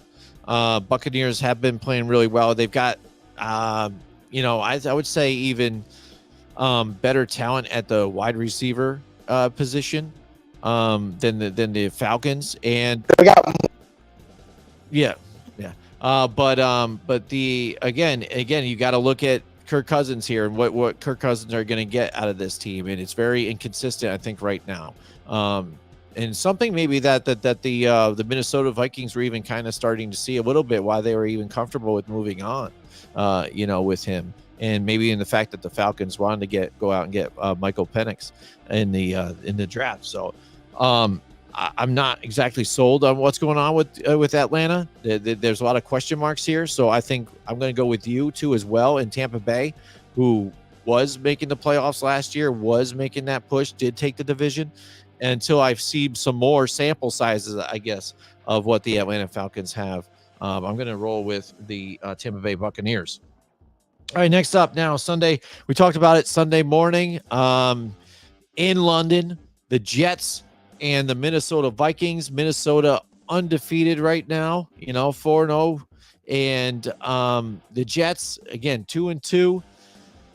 Not really looking so good. If you look at their games all together, there wasn't a game. I think the first game against the 49ers, they kept it close, and you're like, okay, this is, like I said, that might be the litmus test and how good this Jets team could possibly be. But then faltering to other teams that shouldn't be in their wheelhouse, I guess, in a sense. Like even the Broncos have kind of turned into and pulled off 2 wins back to back, but not really doing anything really offensively, even really that's, scary. So last week's game with the Jets, very low scoring and things like that, grind them out to where the Jets had multiple opportunities. And if you've got to be one of those contender type of teams, especially you've got Aaron Rodgers, things like that, you got to be able to pull out games like this and win and dominate in a game like that, to where you're going against a rookie quarterback who's still learning in everything. You've got Aaron Rodgers, and then some good weapons there, good running back, and that defense actually turned up again to hold the team to only 10 points. You got to pull out victories like that. So this is going to be tough for them going against a team to where it didn't matter, it seemed like, week to week who it was. Justin Jefferson was still getting open. The team was just scoring nonstop. Sam Darnold, pretty much flawless, not very few mistakes, and that's all you wanted to ask out of Sam Darnold right now as a starter for this team, is keep it simple. Don't make mistakes that's going to kill us. Just don't kill us in the game. And, you also have that great cushion there of having such a great receiver, and Justin Jefferson, just throw it up to him. He's going to get open. He's going to make some plays for you. So with this one here, I think for me, I'm going to ride high with your team finally. I'm going to jump on the bandwagon here with the Minnesota Vikings here until I see more from the Jets too. I mean, I would like to see the Jets here kind of even the score in this and trying to get back into this, which I think they should be able to. But they haven't showed me anything yet. They're not on the same page offensively at all. So I'm liking what the Vikings are doing. No, and it's not just that either. The offense isn't playing well. The defense, surprisingly, is nothing like we expected. Not a top 5 defense at all, not playing even remotely close to a top 5. And the offense is struggling, like you mentioned. Even though they're getting a little bit better offensively, it seems like every week they seem to get a little bit better. It's just not enough. For the Vikings, this is a team that's been red hot from week 1. For a lot of the naysayers about Sam Darnold, he can't be a starter and all this thing, we tried to tell you guys to keep an open mind when Sam Darnold went to Minnesota. We tried to tell you guys that he was going to be a difference maker like he was always supposed to be, and now he finally has support with Kevin O'Connell. The Minnesota Vikings are shredding teams offensively. Defensively, playing well above what we thought they were capable of and locking teams down. It's no different this week. I know they're playing the Jets. Minnesota is playing such good football that it's hard to ignore. You can't ignore it. The Jets, I do feel that this might be closer than people anticipate, but I still think the Vikings come away with a win. Yep. All right. Next on the Carolina Panthers and the Chicago Bears. Chicago has kind of turned it up here and got the offense going, but that defense really is what they really hang in there on. Carolina showed some life since Andy Dalton has stepped in. They were in a close game last week, but still just unable to pull out the victory. I think that's going to be a tough game too. It's going to be tighter, especially now that you got Andy Dalton here starting for the Carolina Panthers. But Chicago, again, I think on that defense at home, you saw what they did last week too. Just step up a little bit here. I think this is a winnable game for them. I think they're starting to get the offense going a little more week to week. I don't think they're going to really light it up for me again. I don't think this week, but I think they do enough to get the victory at home. Funny because like the Bears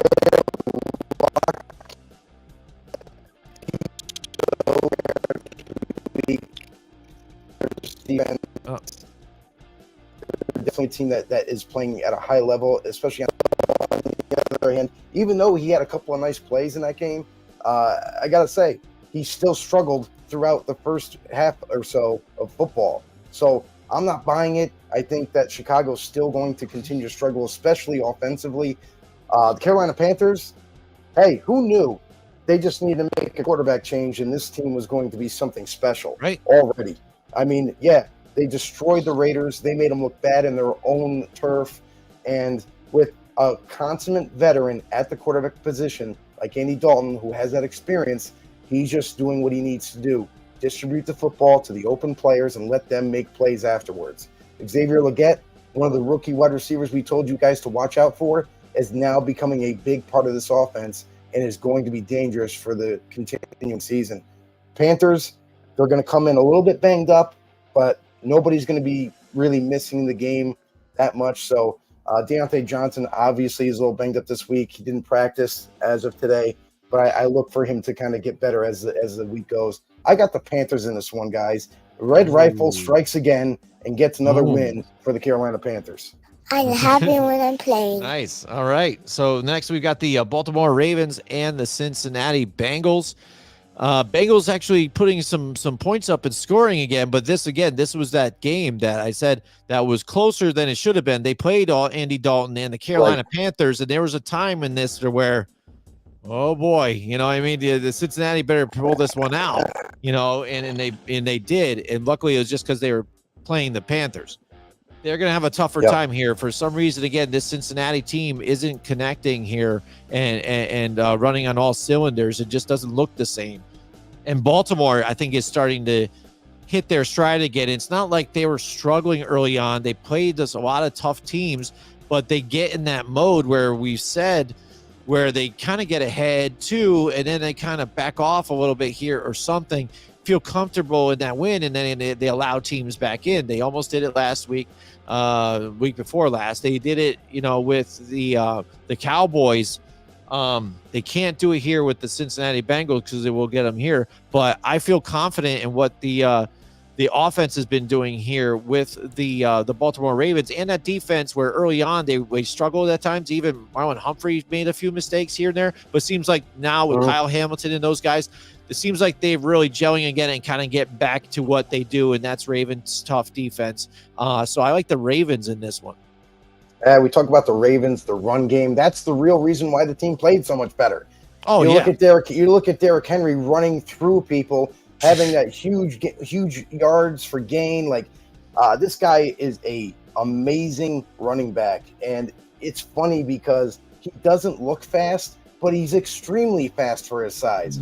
He got up to like 20 miles an hour last week on that long run that he had. And this team is going to feed off of Derrick Henry. If Derrick Henry is successful in running the football, watch out for Baltimore. That's what's going to make them extremely dangerous. It's going to take a lot of pressure off of Lamar Jackson. It's going to take a lot of pressure off this offense, and they're going to be able to not only just ground and pound and run the football, but it's also going to open up passing opportunities down the field. The Ravens defense, the reason why they didn't look good in the beginning of the season, because their offense sucked. It's that simple. Their offense was stagnant. They couldn't figure out an answer, and that's why they struggled. Now you're seeing with the progression of the offense getting better, and now the defense is thriving and feeding off of that. They play better as a team. That's what it comes down to. Baltimore, going into Cincinnati, they are going to have to try to run the football yet again against a very tough D-line for the Bengals, a team that is going to be looking to try to stuff Derrick Henry. That's the game plan. We said to beat the Ravens a couple weeks ago, you must stop the run. If you stop the run, you have a really good chance of stopping that offense. So for the Bengals, that's the game plan. Offensively, the Bengals finally figured something out last week. It looked like the Bengals offense of old. Jamar Chase, it helped that T. Higgins came back because that started to open up all avenues of passing. With Jamar Chase no longer getting double teamed, this team looked like a completely different offense out there. I think the Bengals finally hit their stride on offense. This is a very tough matchup. It always has been. I think it does go down to the wire, but I'm going to trust the fact that the Ravens are going to continue to run the football and do it at a high level. I'm going with Baltimore going into Cincinnati and stealing a win. Yep, absolutely. I agree with you on that one as well. And unfortunately, too, I'm just going to bring this up here, too. For some reason, by running two streams again, I wasn't able to get some of the comments. We did have a comment from Mike Tackett earlier I don't know Okay. if you were able to see it, so we missed it, and I apologize, Mike. So that's one of our OG know-it-alls. If he happens to keep Sorry, listening, Mike. he did bring up, he did ask if he saw, if we saw Davante Adams reuniting with Aaron Rodgers with the Jets, and we did kind of bring that up in a sense of like, it's a potential thing. It makes sense. It could help them. So, Mike, if you are out there listening again, we apologize. And to answer your question, I think we could see it, but it would take a little bit finagling with that contract, obviously, and what at what cost for the Jets. It makes a lot of sense, and I think it's definitely one of the potential buyers for Davante Adams services.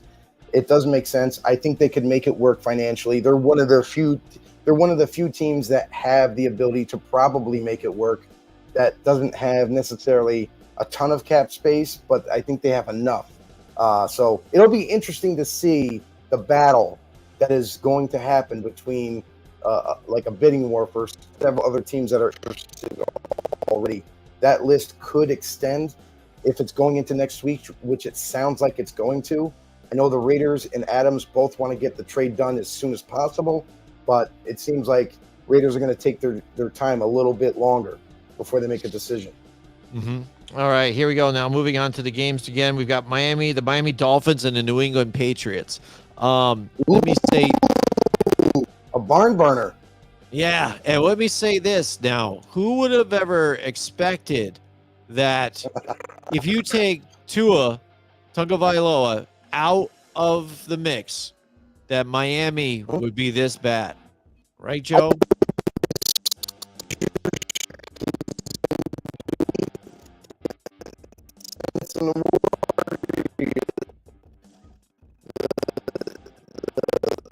Progress that you had. And so, I mean, and that's what's funny, because again, we looked at Tua, we looked at his output that he put out last year. You know, he was potential MVP candidate, and that makes a difference. It really does. What he had done, how he has grown as a quarterback, and we even thought, decided to roll the dice on Tyler Huntley. You know, he's been successful before. Pick up the offense here, at least be capable with the weapons that they had here, but still not enough here. And Miami's reeling. It seems like right on average they're putting up 15 points a game or so, at least at this point. So this is going to be a closer game probably than anybody would have ever expected before here. And to where as such, for me, I think I might have to side with the New England Patriots here in that wind-whipping stadium there in New England. So I'm going to go with the Patriots there, Gerard Mayo, to get things done and beat the Miami Dolphins. Honestly, I'm not buying either team. Yeah. We're going to go for the tie again. Huntley, the facts are, Huntley that came in was seen as not only just a veteran quarterback, but also a guy who's had success in Baltimore as a starter when he was able to play. He just got there 2 weeks ago. So he's still learning the playbook. That's why it was so limited last week. You saw them just not being able to figure things out. And obviously Huntley was not comfortable at all. So hopefully another week of preparation, another week of game planning is going to help him. Not only that, but also Miami's getting back Odell Beckham Jr. this week. So another wide receiver that they're going to install into the offense that should open some things up for them. Now, going forward for Miami, as long as it takes for Tua to come back, it sounds like Tua won't be back until week 8 or week 9 at this point. That is going to be a while from this time right now. So they have to make things work, try to keep the boat afloat, so to speak, and get wins when they can. This is a game where Miami is a must win for them. They have to win to try to help keep this team in from sinking, basically. So Huntley, another week of preparation. Hopefully he gets a little bit more comfortable with the offense, getting back some key components. For New England, they're very beat up. They just lost Mark Andrews, their center, for the season. He's going to have season-ending surgery. To be honest with you, their offensive line coming into the season wasn't too solid. They played pretty well in the beginning. Now it seems like it's going to fall apart. Without that guy calling the protections up front, it's going to mean a lot of miscues up front for the offensive blocking scheme. That's what I worry about. Brissett holding onto the football, Brissett not being able to distribute it quick enough.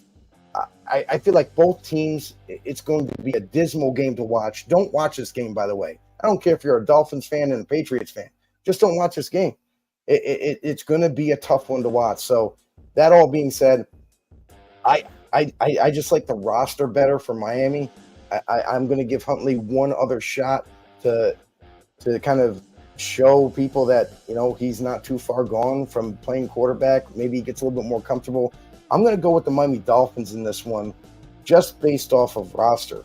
Not defensively, but more offensively. I feel like they might be able to put up just enough points to get the win in the end. All right. Yeah, that should be exciting here. Oh, well, maybe this week we'll try and turn the tides here and try and get some more of these victories here. We're trying, man. We're trying. We'll see. Yeah, Cleveland Browns and the Washington Commanders. Again, maybe a few weeks ago, or even when the season started, and I took a look at this game, I would have just been like, well, young quarterback, we like him, but he's going to be growing with this offense. New regime in there. Then you've got that defense of the Cleveland Browns, could be tough. Deshaun Watson, hopefully get, things going this season. And now it's a completely different story. Offensive line banged up for the Cleveland Browns. Right. The defense has kind of looked mediocre for the Cleveland Browns.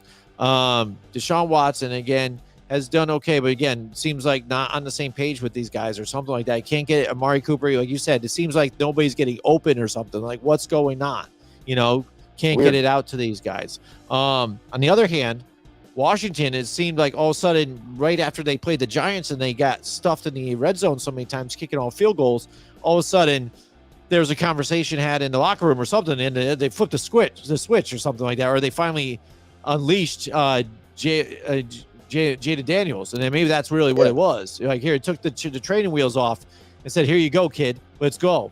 And since then, they've looked forward and haven't looked back. And you've got that Dan Quinn defense here stepping up too. So when you look at this one, Washington at home with the Cleveland Browns, who seem like they're just a mediocre team at this point, I think I'm riding high here with the Washington Commanders and what they're doing. And with the injuries on the offensive line here of the Cleveland Browns, I think I'm going to go with the Washington Commanders on this one. Hey, talk about Jaden Daniels and how all of a sudden it seems like, oh, man, can he throw the football? Oh, man, what a playmaker. It was because they had training wheels on the guy in the beginning of the season. They weren't allowing him to possibly make poor decisions or possibly, screw up some of the plays. They wanted to make sure that he understood the playbook before releasing the whole playbook. And that's what you really noticed. After being stagnant in the very beginning of the season, they tried to run the ball down people's throats. And it worked to some extent, but not enough to get wins. Now that they've taken those training wheels off of Jaden Daniels, allowing him to play his game, allowing him to not only just throw the ball, but also include the running in the game plan every week, it's put defenses on their heels. And Jaden Daniels has capitalized week after week now with this, if you want to call it, revitalized offense. But basically, they just opened it up finally. They purged the valve, they opened it all the way, and now guys like Terry McLaurin are benefiting from it. All the wide receivers are benefiting from it. Hell, even old man Zach Ertz is still playing at tight end, is benefiting from it. So that, going with the running attack, is really playing well. And then on top of it all, the defense that we've been heavily criticizing in the first couple of weeks, they're also playing better because the offense is putting up points. So they're not being held to a standard where you got to stop it every offense every single week. You're going to have to make a difference.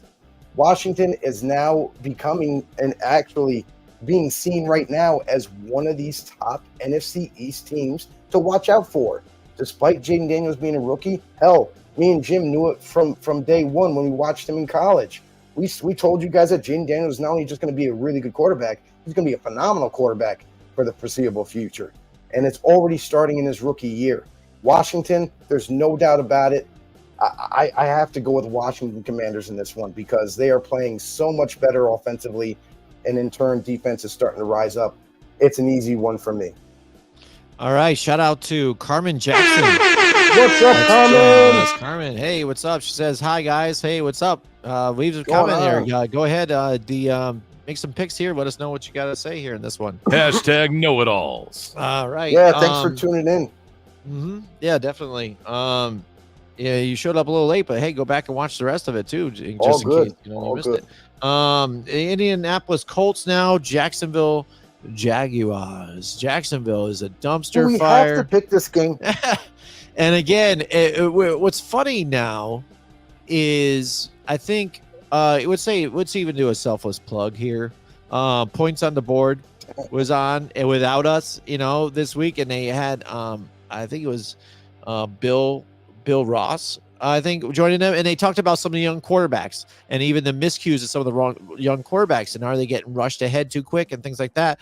And I think to an extent, some of them, but when you do see something like, maybe it's just, not exactly, I think, with Anthony Richardson, but hit and miss. But if you see some of these guys struggling, and then now you put like a veteran in, and the veteran makes a difference that much quickly, that is it worth these guys sitting back, listening to a veteran, watch a veteran, learn from them, and then become a starter before you throw them right into the fire? Like we've got Anthony Richardson, starter right off the bat, got injured, and now he started this year right off the bat, but now he's banged up. Joe Flacco comes in, turns it around, kind of gets a victory here for them. We saw with Andy Dalton here in the Carolina Panthers here, but Joe Flacco steps up in his role, you know what I mean? And he also brought up, I think, the fact that Cleveland didn't even bother to give him, any kind of offer or anything to stick around at all. And he's kind of seems, disgruntled about that in the situation, to at least fight for the job, because he did so well for them with Deshaun Watson not playing very well. So he could have been a go-to again if they had to. But stepping in at the reins for the Indianapolis Colts and getting a victory, does that change the outlook of the way this team is? I mean, I think it definitely depends on if Flacco is going to be the starter going forward, because Anthony Richardson, despite his injury last week, it seems like he's on pace to come back really soon. I feel like that's the one problem for the Colts, is that they've heavily invested in Anthony Richardson. They're going to try to continue to make this work.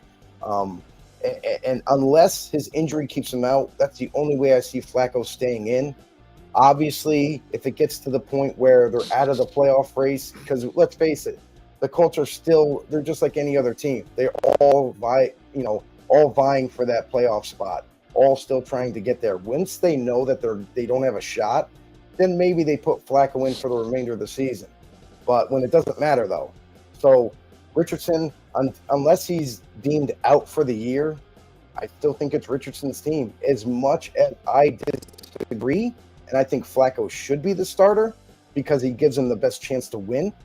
But I also will say, too, about the quarterbacks being put in too early. I think it depends on the quarterback you get, honestly.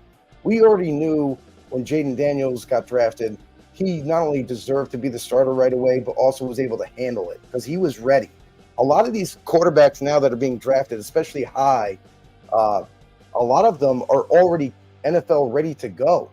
They don't need a whole lot of development. They don't need, a lot of the P's and Q's that they got to learn at the next level. Yes, there's still development going on. They're still young. They're still going to make some mistakes. But very few quarterbacks every year, and it depends on the guy, like we said before, they don't need to sit out a whole year. A lot of these quarterbacks are being groomed to play right away. Now, there's exceptions. Obviously, if you miss and you fall in love with a quarterback, like Anthony Richardson, for example, he was a top 5 pick. I didn't think he deserved to be top 5 pick. Neither did you, Jim. We both had question marks about him. And now it's rearing its ugly head now. Even after his injury, coming back healthy this season, he still hasn't answered any of the questions that we've had. He can't throw the football on a regular basis. He makes poor decisions. He turns the ball over from time to time. Is he going to give you some splash plays once in a while? Of course. He's too gifted not to. But again, is he the real quarterback that the Colts need for the future? As of right now, it doesn't look like it. All right, so then we just made a talking point out of this lousy game, so that we were successful in that one, Joe. We did. But again, Indianapolis Colts, Jacksonville Jaguars. I want to kind of tip my head to the Colts, but I just don't know about them either. In Jacksonville, again, I still think, even though Trevor Lawrence hasn't played very well, I still think they have some talent here. They have something to show still here. So I think this is going to be my last ditch effort to pick the Jacksonville Jaguars before I write them completely off. And I'm just going to pick against them every game this season, no matter what. So I'm going to go with the Jags at home to beat the indecisive Colts. And that's the thing, too, is that so far on the injury report, it shows that Anthony Richardson was a limited participant in practice, which means most likely he's starting this week. So I don't know how much you're going to read into that. Like, he could possibly get re-injured again and then leave the team or leave the game. Joe Flacco comes in. I think Joe Flacco, if he's starting this game, or if he even gets into the game midway, I think he kind of helps his team win. Obviously, it's a big if, but then again, this team is not unscathed. Look, you look at their offensive line has taken some hits. Braden Smith didn't practice today. Ryan Kelly didn't practice today, their center. Then you look at their pass rusher in Kwity Paye, another guy who didn't practice. Linebacker Zach Franklin, who, if you watched the Colt game last week, was amazing, was all over the football field. He has an illness, but it seems like it's not going to keep him out and get down to the end of the week. Jacksonville, they're another team. Man, have they fallen face so much? It seems like the last 4 weeks, Trevor Lawrence and company just haven't been able to put together on the field. Last week, we saw finally Christian Kirk being involved. But, man, it should not be up. Already, people are calling for Doug Peterson's head as a head coach. He's on the hot seat, no doubt about it, being 0-4. So I think I just can't rock with Jacksonville right now. I just can't. Even though Richardson, is what he is, I'm going to stick with the Colts in this one. I have a hard time picking Jaguars because they're playing. They still manage to give it up. Okay, next up we got the Buffalo Bills and the Houston Texans. What a game. The Josh Allen's reunited with Stephon Diggs. Houston, even though, again, it's kind of funny when we look at this team. Last year, they kind of came off on fire. They're an up-and-coming team. We had expectations. A lot of, we had certain expectations. Media has bigger expectations because they're the team to beat. Now, watch out. Now it's kind of seems like this season they're a little more still dragging out, pounding out some games, some losses too. So it's a little rough road for them starting and moving out forward, but still a good team. And this is going to be a great matchup, I think. The Buffalo Bills wiping their mouth, the blood off their mouth from that last game. They just want to forget to where they, just took Josh Allen out of the game early to rest them up, and submitted to the Baltimore Ravens. To where now you play the Houston Texans here at home, but they're not the juggernaut that a lot of people were kind of looking at. So I think this is going to be a tight game, but I think I will give the edge to the Buffalo Bills just because, again, I think experience with coaching, the quarterback, things like that. To that aspect, I think they have just that slightest bit of advantage, even though Houston is at home and they have all that talent. But I haven't seen a lot out of them that say they can kind of get over the echelon of beating a tough team like the Buffalo Bills have looked this season. Yeah, I mean, this is a weird one, honestly. The Buffalo Bills. They still aren't themselves. Like, Josh Allen has willed them to get some wins because he's really had to take the team and put it on its back and run for a lot of the touchdowns and make some plays happen. You're looking at a team now coming into this week's match. Full practice this week. I know he's still got that left hand issue, but it's not as a glaring problem. Khalil Shakir, to me, that's the big one. That didn't practice today, and I don't know if his ankle issue is going to hold him out of this week's matchup. But if it does, I don't think this offense is going to run very well. Like, you already have Keon Coleman heavily rely on your two tight ends to make things happen. And I think they still do that. But again, when you're down another wide receiver like Khalil Shakir for them, it's going to put a little bit more of a challenge for that offense going forward. Now, for the Houston Texans, we've been waiting for Joe Mixon to come back for the Texans. I feel like that's the big piece for them that's been missing, and that's the reason why this offense really hasn't been able to be what it was in week one. Joe Mixon, when he was able to run the football with his team, they fed off of that and were able to, fill in defenses with that. With Joe Mixon running and then him throwing the football, it was a nice 1-2 punch. You also got to remember, too, Tank Dell looks like he's coming back this week. So adding another piece to the arsenal. Mixon didn't practice today, but I can't turn this whole offense all the way around. I like the Texans' defense. It's going to be, like Jim mentioned earlier, Diggs returns. It's going to be Diggs versus Josh Allen type of moment. People link up. They're going to shake hands. They're going to give the bro hug and all that. But I'm going to go with Houston at home, getting the win against Buffalo. All right. Next up, the Vegas Raiders and the Denver Broncos. Raiders now is dealing with the Davante Adams situation here. Inconsistency at quarterback. The Denver Broncos still pulling out victories, but basically because of the way that defense has really held a lot of teams in check. And, effectively, running the ball and things like that. Bo Nix, has done a little better, but not really. If you look at his numbers, it's really bad. You know what I mean? So somehow with Sean Payton, they've been able to move the ball and make things happen. But like I said, mainly on the backs of the defense. So that kind of scenario has now kind of made this game a little tighter in my mind, because now I don't know. Is Denver starting to maybe have a shot to try and get some of these things together? Are they going to start clicking? So somehow they have 2 wins here. Vegas, though, again, they're up and down. It seems like a roller coaster to me again. Like you said, that defense has been good, but then again, you lose to a Carolina team and things like that. Gardner Minshew is enough to get you some wins, but he's not the guy still altogether. And you still have, Davante Adams still there and stuff. So, I mean, you should be able, and Brock Bowers, you should be able to get something going here on the offensive side of the ball as well. But it's just a crapshoot with this, and I do not know what to expect with these teams at all, like either of them. So I'm going to let you start on this one. You know your team. It's pretty easy, actually. They're Bo Nix, really good plays, but turnovers. There's also, and that's kind of the Broncos, and people overlook them, but these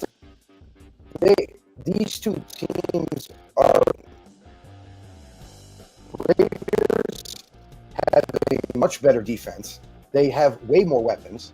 The problem has been, and everyone keeps saying, "Oh, it's the offensive line." Listen, there's no Davante Adams this week. There will be no Davante Adams in a Vegas Raiders jersey going forward because we know that they're going to try to trade him. Mm-hmm. So I don't expect him being there, but there's other guys that have stepped up last week. You look at Trey Tucker for the Raiders, who kind of took over a big role last week for them. Jacoby Myers is still there. Obviously, you just mentioned Brock Bowers, Jim, Michael Mayer. The running backs, here's the interesting part about that. We complained a lot about Zamir White not being able to figure out and get some big runs on his part. But this backup, his counterpart, and Alexander Madison has been amazingly productive for the Raiders. I look this week for that kind of touches competition to change. You might see a more evenly balanced, touch ratio between Zamir White and Alexander Madison because Madison's getting the job done, whether it be in the receiving game or running right between the tackles. He's just simply the better back. If the Raiders do that and shift more focus on getting Madison the ball in the backfield, this could be a very different game. Gardner Minshew, you mentioned it earlier, Jim, how he's helping them get wins. honestly, it's not even him. It's just the defense has been playing so well. It's been giving them opportunity after opportunity to stay in the game and let alone win it. So Minshew, I don't think will be the reason once again that they even come close to a win. I think it's going to be a team effort, really, and that's going to be the deciding factor where I feel the Raiders are going to get another win. And this is a team that you should beat. Denver isn't lighting the league on fire yet. You know, they're still working out the kinks with the rookie. So I think that you make them one-dimensional as a defense. You attack Bo Nix and get after him. And then when it's time for you to get the ball, you need to sustain long drives, no matter what you have to do, and score at the end. I got the Raiders in this one. All right. I think I'm going to, again, side with your advice here, too, because, again, I was looking at it. I'm not sure about the Denver Broncos. I'm not really obviously, I don't like the quarterback at all. So it just makes my pick for the Raiders a little easier here. Again, but I'm doing it very gingerly or whatever you want to say. Very cautiously. Because we do have to pick one out of these teams right. on some games. We have to pick all these games. We can't hand pick terrible. All right, we got the Arizona Cardinals and the San Francisco 49ers. Arizona, has been a little bit of surprise to some way this offensive kind of run, but I think they've even come down to earth a little bit here too. San Francisco dealing with the injuries that they are, but ultimately, they're just a better overall team. And I don't even remember even the last time they lost to Arizona, but I think it hasn't been in a while. I could check that, but San Francisco always plays better at home. Again, Brock Purdy, I like what he's doing. Again, Juwan Jennings, those guys, him. I would like to see more of Ayuk. We talked about Ayuk potentially being part of a Davante Adams trade, and I think that would benefit both teams. I think that would work with them if they do decide to pull that out, because that's just a difference maker for them as well. And San Francisco also has the money to pay him. But San Francisco, like I said, altogether, I think their weapons are there too. Better coaching at this point, to an extent, except for you don't count Super Bowls. I like the San Francisco 49ers. It's hard not to like the 49ers. I mean, we mentioned earlier in the show Ricky Parasol on how they had him on the roster. His practice return window starts today. So you could even see him in limited participant, leading up to this game. They still have to obviously put him on the active roster, but I definitely expect him. If he misses this week, he'll definitely be back next week. But it's a little bit of a positive for the Niners. Also, the other on the downside, George Kittle did not practice this game or this day either. So we'll have to kind of evaluate that going throughout the rest of the season. However, safety, Halanoa Hufanga, who has been a lockdown piece at the safe position, has practiced finally. It looks like he's going to make his return this week, which is going to make this defense even scarier and better. But that's really all the injuries for the Niners. Yeah. So, I mean, honestly, like this game, I'm not even really spend too much time on it, but I think even with, let's just say George Kittle doesn't make the game, they hold Debo out another week. I don't think it's really going to make much of a difference. I'm going to put the Niners away to get the win. All right. Here we go. We got a couple of real good matchups here in the last remaining part of the games, at least in my point of view. Green Bay Packers, the Los Angeles Rams here. Rams at home. Rams, again, for me, they kind of, was it last week too? Last week, I think they let me down here. I thought they had an opportunity to win, against Chicago, and then just kind of laid an egg against Chicago. Really surprised me here because Chicago hasn't been able to do anything offensively, really get it together. And Matthew Stafford has said, like, here you go, next man up, make it work, and it has worked. Kyron Williams there, and it hasn't really happened here for them in the last late ability. And if you look at Green Bay Packers, you said it last week, Jordan Love, coming back, from the injury early, but this year, even before the injury, not looking too good, not looking like the Jordan Love of last year. And this is where almost a kind of it's buyer beware when we talk about that contract. You're like, hey, we're trying to get ahead of this thing. Let's pay him now Yeah. so we don't have to pay him later for the big bucks and stuff. So let's be on top of this. And he gets the big deal, at the time, highest paid, and he's mediocre at this point. You know what I mean? His touchdown to interception ratio is just about almost 50-50 at this point. So hopefully he can get it turned around here, but it's going to be a tough matchup here against the Los Angeles Rams. Yeah, and Packers defense has actually been playing pretty darn good. I mean, last week didn't look too great at times, but I gotta say, despite Love coming, I feel like Jordan Love came back too early. Honestly, I feel like that he's gonna have to shake some rust off, and that was last week. That's exactly what you. Obviously, he has the offense, and as long as he just kind of sticks to what he knows and what he's capable of doing, I feel like this team will get right back on track. There's no concern there. For the Rams, not in the fact that I think they're done for the season, not going to play. They can't wait to get Puka Nacua back. They can't wait to get Puka back on the ground and running well. But I think until that happens, you don't have your key players. It's going Packers in this matchup. I feel like they're going to get in the Rams. They're going to continue to fall down until.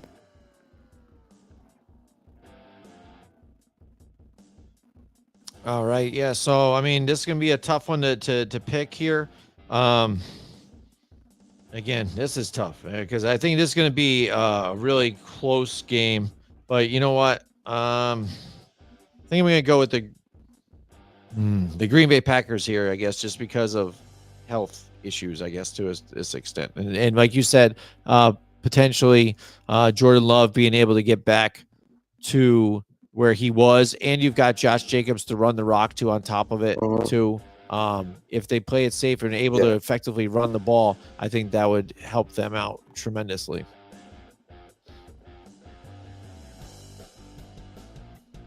All right, so who'd you pick in this one? Did you? I picked the Packers. All right, sorry, it got choppy a little bit, and I wasn't able to pick that up, so I apologize for that. I know it's tough sometimes. Everybody out there, we're going remote on a few of these shows, and again too, it's sometimes the connection's a little off, so we apologize for that. Yeah, that's true too. He's not sick. He's not healthy right now. He's sick, so he's doing his best here. All right, the New York Giants and the Seattle Seahawks. The Giants. Well, I was excited about that game. Let's look at last Thursday's game against the Dallas Cowboys. I think the Giants did what I hoped for them to do, to an extent. I think they were competitive. Malik Neighbors getting his, and they were moving the ball. It seemed like they were keeping the Dallas Cowboys in check. I mean, they could have won that game. At the end, though, situational football is key. And for Brian Daboll to not know or understand the situation and the play calls that he did at the end of that game, I think is unexcusable. When the defense holds, when the game is pretty much over, they're in field goal range. You know what I mean? This guy's going to be pretty much lights out and knock it in. And Brad Aubrey's been at it from like 60 plus recently and just shanked it out of nowhere. Gives you life with 28 seconds, I think, or so left over. Yes, you have no timeouts, but they were playing the deep cloud, don't give up the big play zone, defense. Everybody knows that watches football. Dink and dunk, out routes, short yardage, get near there because it is just a field goal of a game, pretty much. You know what I mean? It's a close game. And the fact that they didn't, there was throw 3 to 4 deep balls right to where everybody in their secondary is just sitting there waiting for the ball. I mean, blows my mind, Joe. But you know what I mean? I mean, do you agree with me on that here? Do you watch the end of that game with Brian Dable? Yeah, I did, and it's a little disappointing. With you, the coaching just wasn't up to par. Going forward, Brian Dable needs to. He did it before with the Buffalo. With the Giants, he's had success with them. To caveat of all this, having Saquon Barkley than we thought, because to the running purposes, defenses had to be even receiving outside of the belt. Having that player where defenses have to account for, nobody's of that. So you're seeing this offense, and it's just not enough for them. Yeah, and I mean, I've said it, you know, and we've seen it that Singletary has been playing pretty well for them, and Dallas has really given up the run the last couple weeks, except for last week against the Giants. So it looked like the Giants, the key to them was trying to run the ball effectively, because others have done that, and that was the formula to beat the Cowboys, and the Cowboys shut down the run. Like you said, it made them one-dimensional, and just went after Daniel Jones. But to kind of piggyback it with this next pick too as well, suffered some injuries on top of it too. Micah Parsons and DeMarcus Lawrence on top of it too. So they did lose some within that game to in retrospect. So when it comes to the Giants, so we've got the Giants and the Seattle Seahawks. Seattle, you know, end up losing, I think it was last week here, but you know, looked pretty good, competitive a lot every single week. They do play well at home. Giants, again, seem like they're kind of turning around, but I think Malik Neighbors is still in the concussion protocol, right, Joe? I mean, because he was obviously concussed in that game, and he has been the lifeblood of that team, just much like Odell Beckham Jr. was for Eli in those latter years. He was doing everything, and he put everything out there for him to where he sacrificed his body to make some plays. To where it actually begs the question for me, where's Jalen Hyatt in this, and what are they doing with him or with routes and stuff like that, and how is he not able to get open to where his only other option besides Neighbors was Darius Slayton, who obviously wasn't good enough either, was dropping wide open balls to where they could have won the game last week against the Cowboys as well. So I mean, there was opportunities where they could have won, and just the talent's not there. It's all Neighbors, and now without Neighbors, it's struggling. The defensive side has been able to create pressure, which I have seen too lately, with Brian Burns finally getting warmed up here, and now with people going after Brian Burns, Thibodeau able to get some pressure too as well. It's been nice to see, but with that being said, I don't think they have enough even to beat the Seattle Seahawks right now, especially at home. I'm going to go with the Seahawks. Say about I think key things for the Giants. Leighton over him should be out there because it's fitting to the league. You gotta get him out there. Be surprised, but what he's able to accomplish, you get him out there with Neighbors. I feel like, especially attacking down the field, he's there. I don't understand the playing him in more repetitions, but I just feel like that's something that should change. For the Seattle Seahawks go, they played really well in Detroit last week. It was a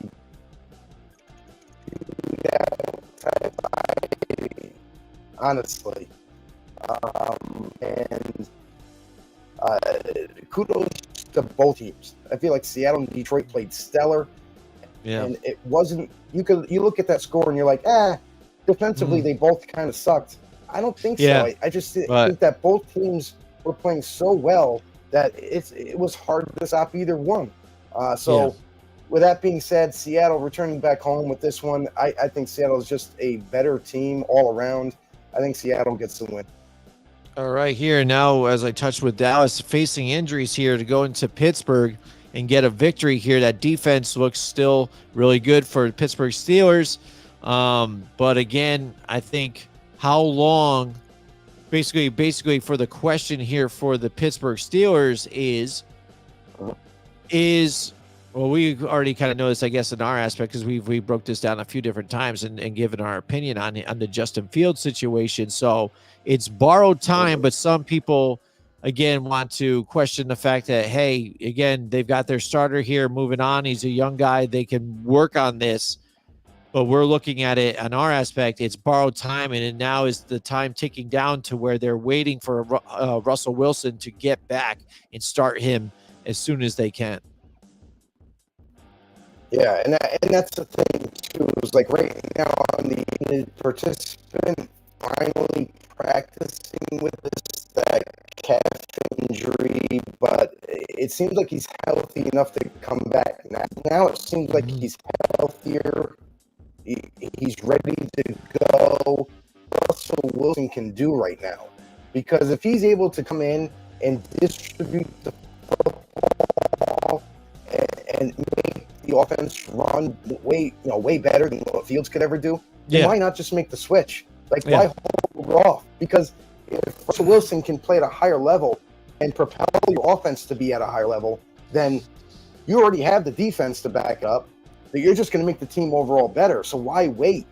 Definitely make the change now. So we don't know what's going to happen leading up to Sunday. I'm hoping, for Pittsburgh's sake, that they do, in fact, put Russell Wilson in. If they do put Russell Wilson in, I don't think this is a question. I think Pittsburgh wins this game against Dallas. I really do. I think that'll be the difference. But on the other hand, if they still decide to stay with Fields, I think that there's a very good chance that Dallas comes in and beats Pittsburgh up. I think they need that offense to run better. If Russell Wilson is there, I got Pittsburgh Steelers. All right. Yeah, I mean this one is a tough game too for me again. And Dallas, if they had their pass rushers there, I'd say this is a better chance for them, because now that defense can kind of hold tight and go after Justin Fields to make those mistakes. But you don't have your guys there. You know what I'm saying? Right. And I think Pittsburgh, they know that Dallas can't run either. This is obvious here. You know, we talked about it. We talked about it with some of the people that we've had on our show too, all the experts out there, Tyler Dunn. Nobody's afraid of Zeke Elliott anymore. Dottle, they don't care. You know what I mean? There is no running game for the Dallas Cowboys. So it's go after Dak, trying to get him rushing out of the pocket and make some mistakes. And that's what he's been doing as of late. So I'm going to go with the Pittsburgh Steelers as well. But like I said, if they weren't so banged up, you know, on their defensive line here and had Micah Parsons, you know, DeMarcus Lawrence, maybe would have picked the Dallas Cowboys on this one. All right, finally here for Monday Night Football, the New Orleans Saints and the Kansas City Chiefs. Joe, have you ever seen, like, let's look at the Minnesota Vikings, who are 4-0, and let's look at the Kansas City Chiefs, who are 4-0, right? Two different types of teams. The Vikings are playing on all cylinders, offensively, defensively. The Chiefs are just backdooring games left and right and just still finding a way to win. So that's why people are even so easy to jump on the referee situation, which we think that is an aspect to some of it, which we understand. But they still, again, are some of these teams and where they're playing these guys still manage to let them in despite playing poorly. I think, Patrick Mahomes, I think his touchdown to interception ratio is just about 50% too. It's like he's got just as many or something, like one more touchdown than interceptions or something like that. His worst start of his career right now. Yeah. And Travis Kelce, non-existent. People talking about that. Hey, where is he? He had a lot of catches in the last game here, getting more involved. But again, they're not really lighting it up, right? You know what I mean? And some people maybe want to point it even to now with the fact that you don't have, Rashi Rice is injured and things like that. Pacheco, injured too. But we've seen this team win without the likes of those guys before. And they just don't look like that team anymore, Joe. Right. So it's kind of funny with this team when you look at it, how far can they go living like this and playing like this? This is the time the team's got to pull out a win and get a win against these guys because they are vulnerable and they need to do it. You know what I mean? So this game really troubles me because I want to say Kansas City at home because they do sit behind all the fans there. Who knows? Maybe Taylor Swift will be traveling to Kansas City and be there. New Orleans Saints, they had showed us early on that they are capable of doing things like this. But as of late, they've shown also that they've blown some games and let teams like this win. And this is what Kansas City has kind of excelled at in this season so far. What do you take from this game going forward here? I mean, honestly, this is in particular, their card. Going to Patrick Mahomes once again. So I love this.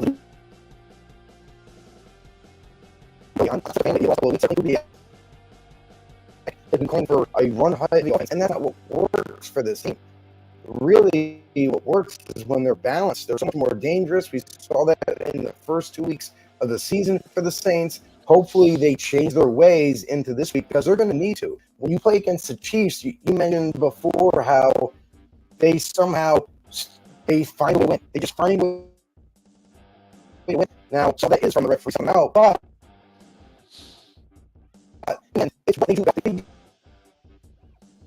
And they're not a two-time champion team for no reason. They just managed to come over adversity time and time again. But Patrick Mahomes, you're right, percentage. Not bad, but not as good as he used to be. In 4 games, he's only thrown for 900 yards. He has a touchdown to interception ratio of 6 touchdowns to 5 interceptions. Terrible by Mahomes standards. And honestly, people are not paying attention to how bad he actually is playing. If you watch how this offense works, it's not the same like it used to be. And they're limited because they don't have all the playmakers. They lost Rashi Rice last week. That's a huge loss. We don't know for how long. We'll get back. But now you're seeing them supplement Travis Kelce once again as being that receiver type player. And they don't get weaponry. They lost Hollywood Brown. They're also their backfield. I think more until later, like over halfway through the season. So with all these, I don't think they're a true 4-0 team. They're just not that caliber like they used to be like a year ago, 2 years ago. They're a much different team. Now, the Saints, they're a team that is kind of their own worst enemy. Putting that playbook back up again. That's what made this team, like, they were on fire the first couple of weeks because they were throwing the ball, make the run. Something to such a one-head offense. Getting back to what worked well. So, for the Saints, these are two teams that are coming to this matchup where Chiefs may be struggling offensively, but at the same time, the Saints are doing the same exact thing. It's almost like they're playing down to their opponents, and they're just kind of keeping games close. And in the end, not Chiefs, but in the end, they lost away. Both teams are in this matchup. This is a hell of a game, to be honest with you. The Chiefs defense, too. They were seen as one of the, gems of the NFL. The defense was tenacious. It was after you. It was aggressive. The Saints have that same mentality. They like to put pressure on the quarterback. They like to stop the run. So I feel like both these teams are very similar to each other in coaching. They're very similar to each other in the way they've been playing. So that's what's going to match up. in that game. All right, so yeah, looking at it again, it's tough. But the way it is the Chiefs. They do find a way to win a lot of different times. But I also am a strong believer in the fact that if you keep hanging on to these close victories here and you're playing poorly and things like that, it's going to get you one of these times. Luck can only take you so far. And if I would say if this was happening and they were completely healthy, you're saying they're going to turn it around. Like, okay, we just got to turn it around and we're good.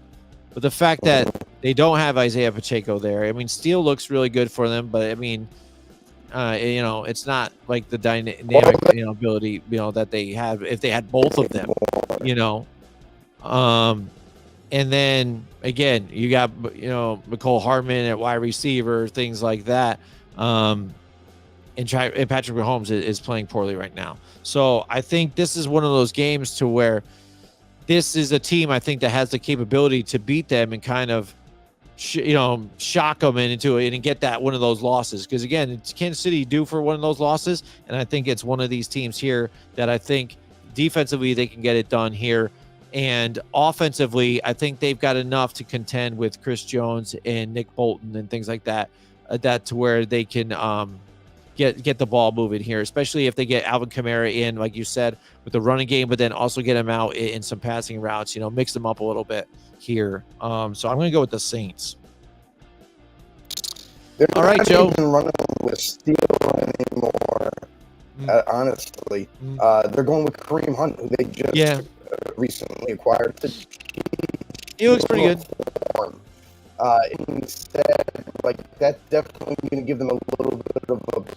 But again, I'll say this, I would say if Clint Kubiak could be where I feel like the Saints are just going to get. I like the Saints in this matchup. I think enough to beat the Chiefs. Kind of coattailing off of what you said. You're right. One of these, I feel like this is a great option that they never really play. So each other very well. See some differences, in terms of plays that are made by both teams. All right, everybody, that's our show for this week. I hope you guys enjoyed it. I know it was a little tough here with doing both streams at the same time, mixing Blindside Blitz with the Football on the No show. So we appreciate you guys who have joined in. I'm sorry if we didn't get to some of your comments, but it was a little rough trying to run both streams at the same time and two different chat boxes too, and trying to get them open. So I apologize if we didn't get to you. But if you can, please make sure you guys go to our Football on the No page and Football on the No show on YouTube. Hit the like button or I did never do this read, Joe. So I'm like, hit the like button, just like in Facebook, but hit the subscribe button, hit the notification bell, let you know whenever we go live here. Join our Facebook group and then like the group, become a member there. And then also with the Blindside Blitz, it's easy right there. There's the barcode. I seriously put a barcode right here. That's why we're live the whole time here. So I forgive everybody that is listening to the audio version. There isn't a barcode for you there, but if you're watching the video, barcode, scan the code, brings you to Grumblings Media. It could give you all your content here that they have: articles, political, sports, entertainment, everything you need in one spot. But then also for you audio guys out there, Spotify, Apple Music, Pandora as well. Anywhere you get your podcast, check us out there, like us, subscribe, and thank you so much for the support. And we will see you guys next week, hopefully with 2 separate shows.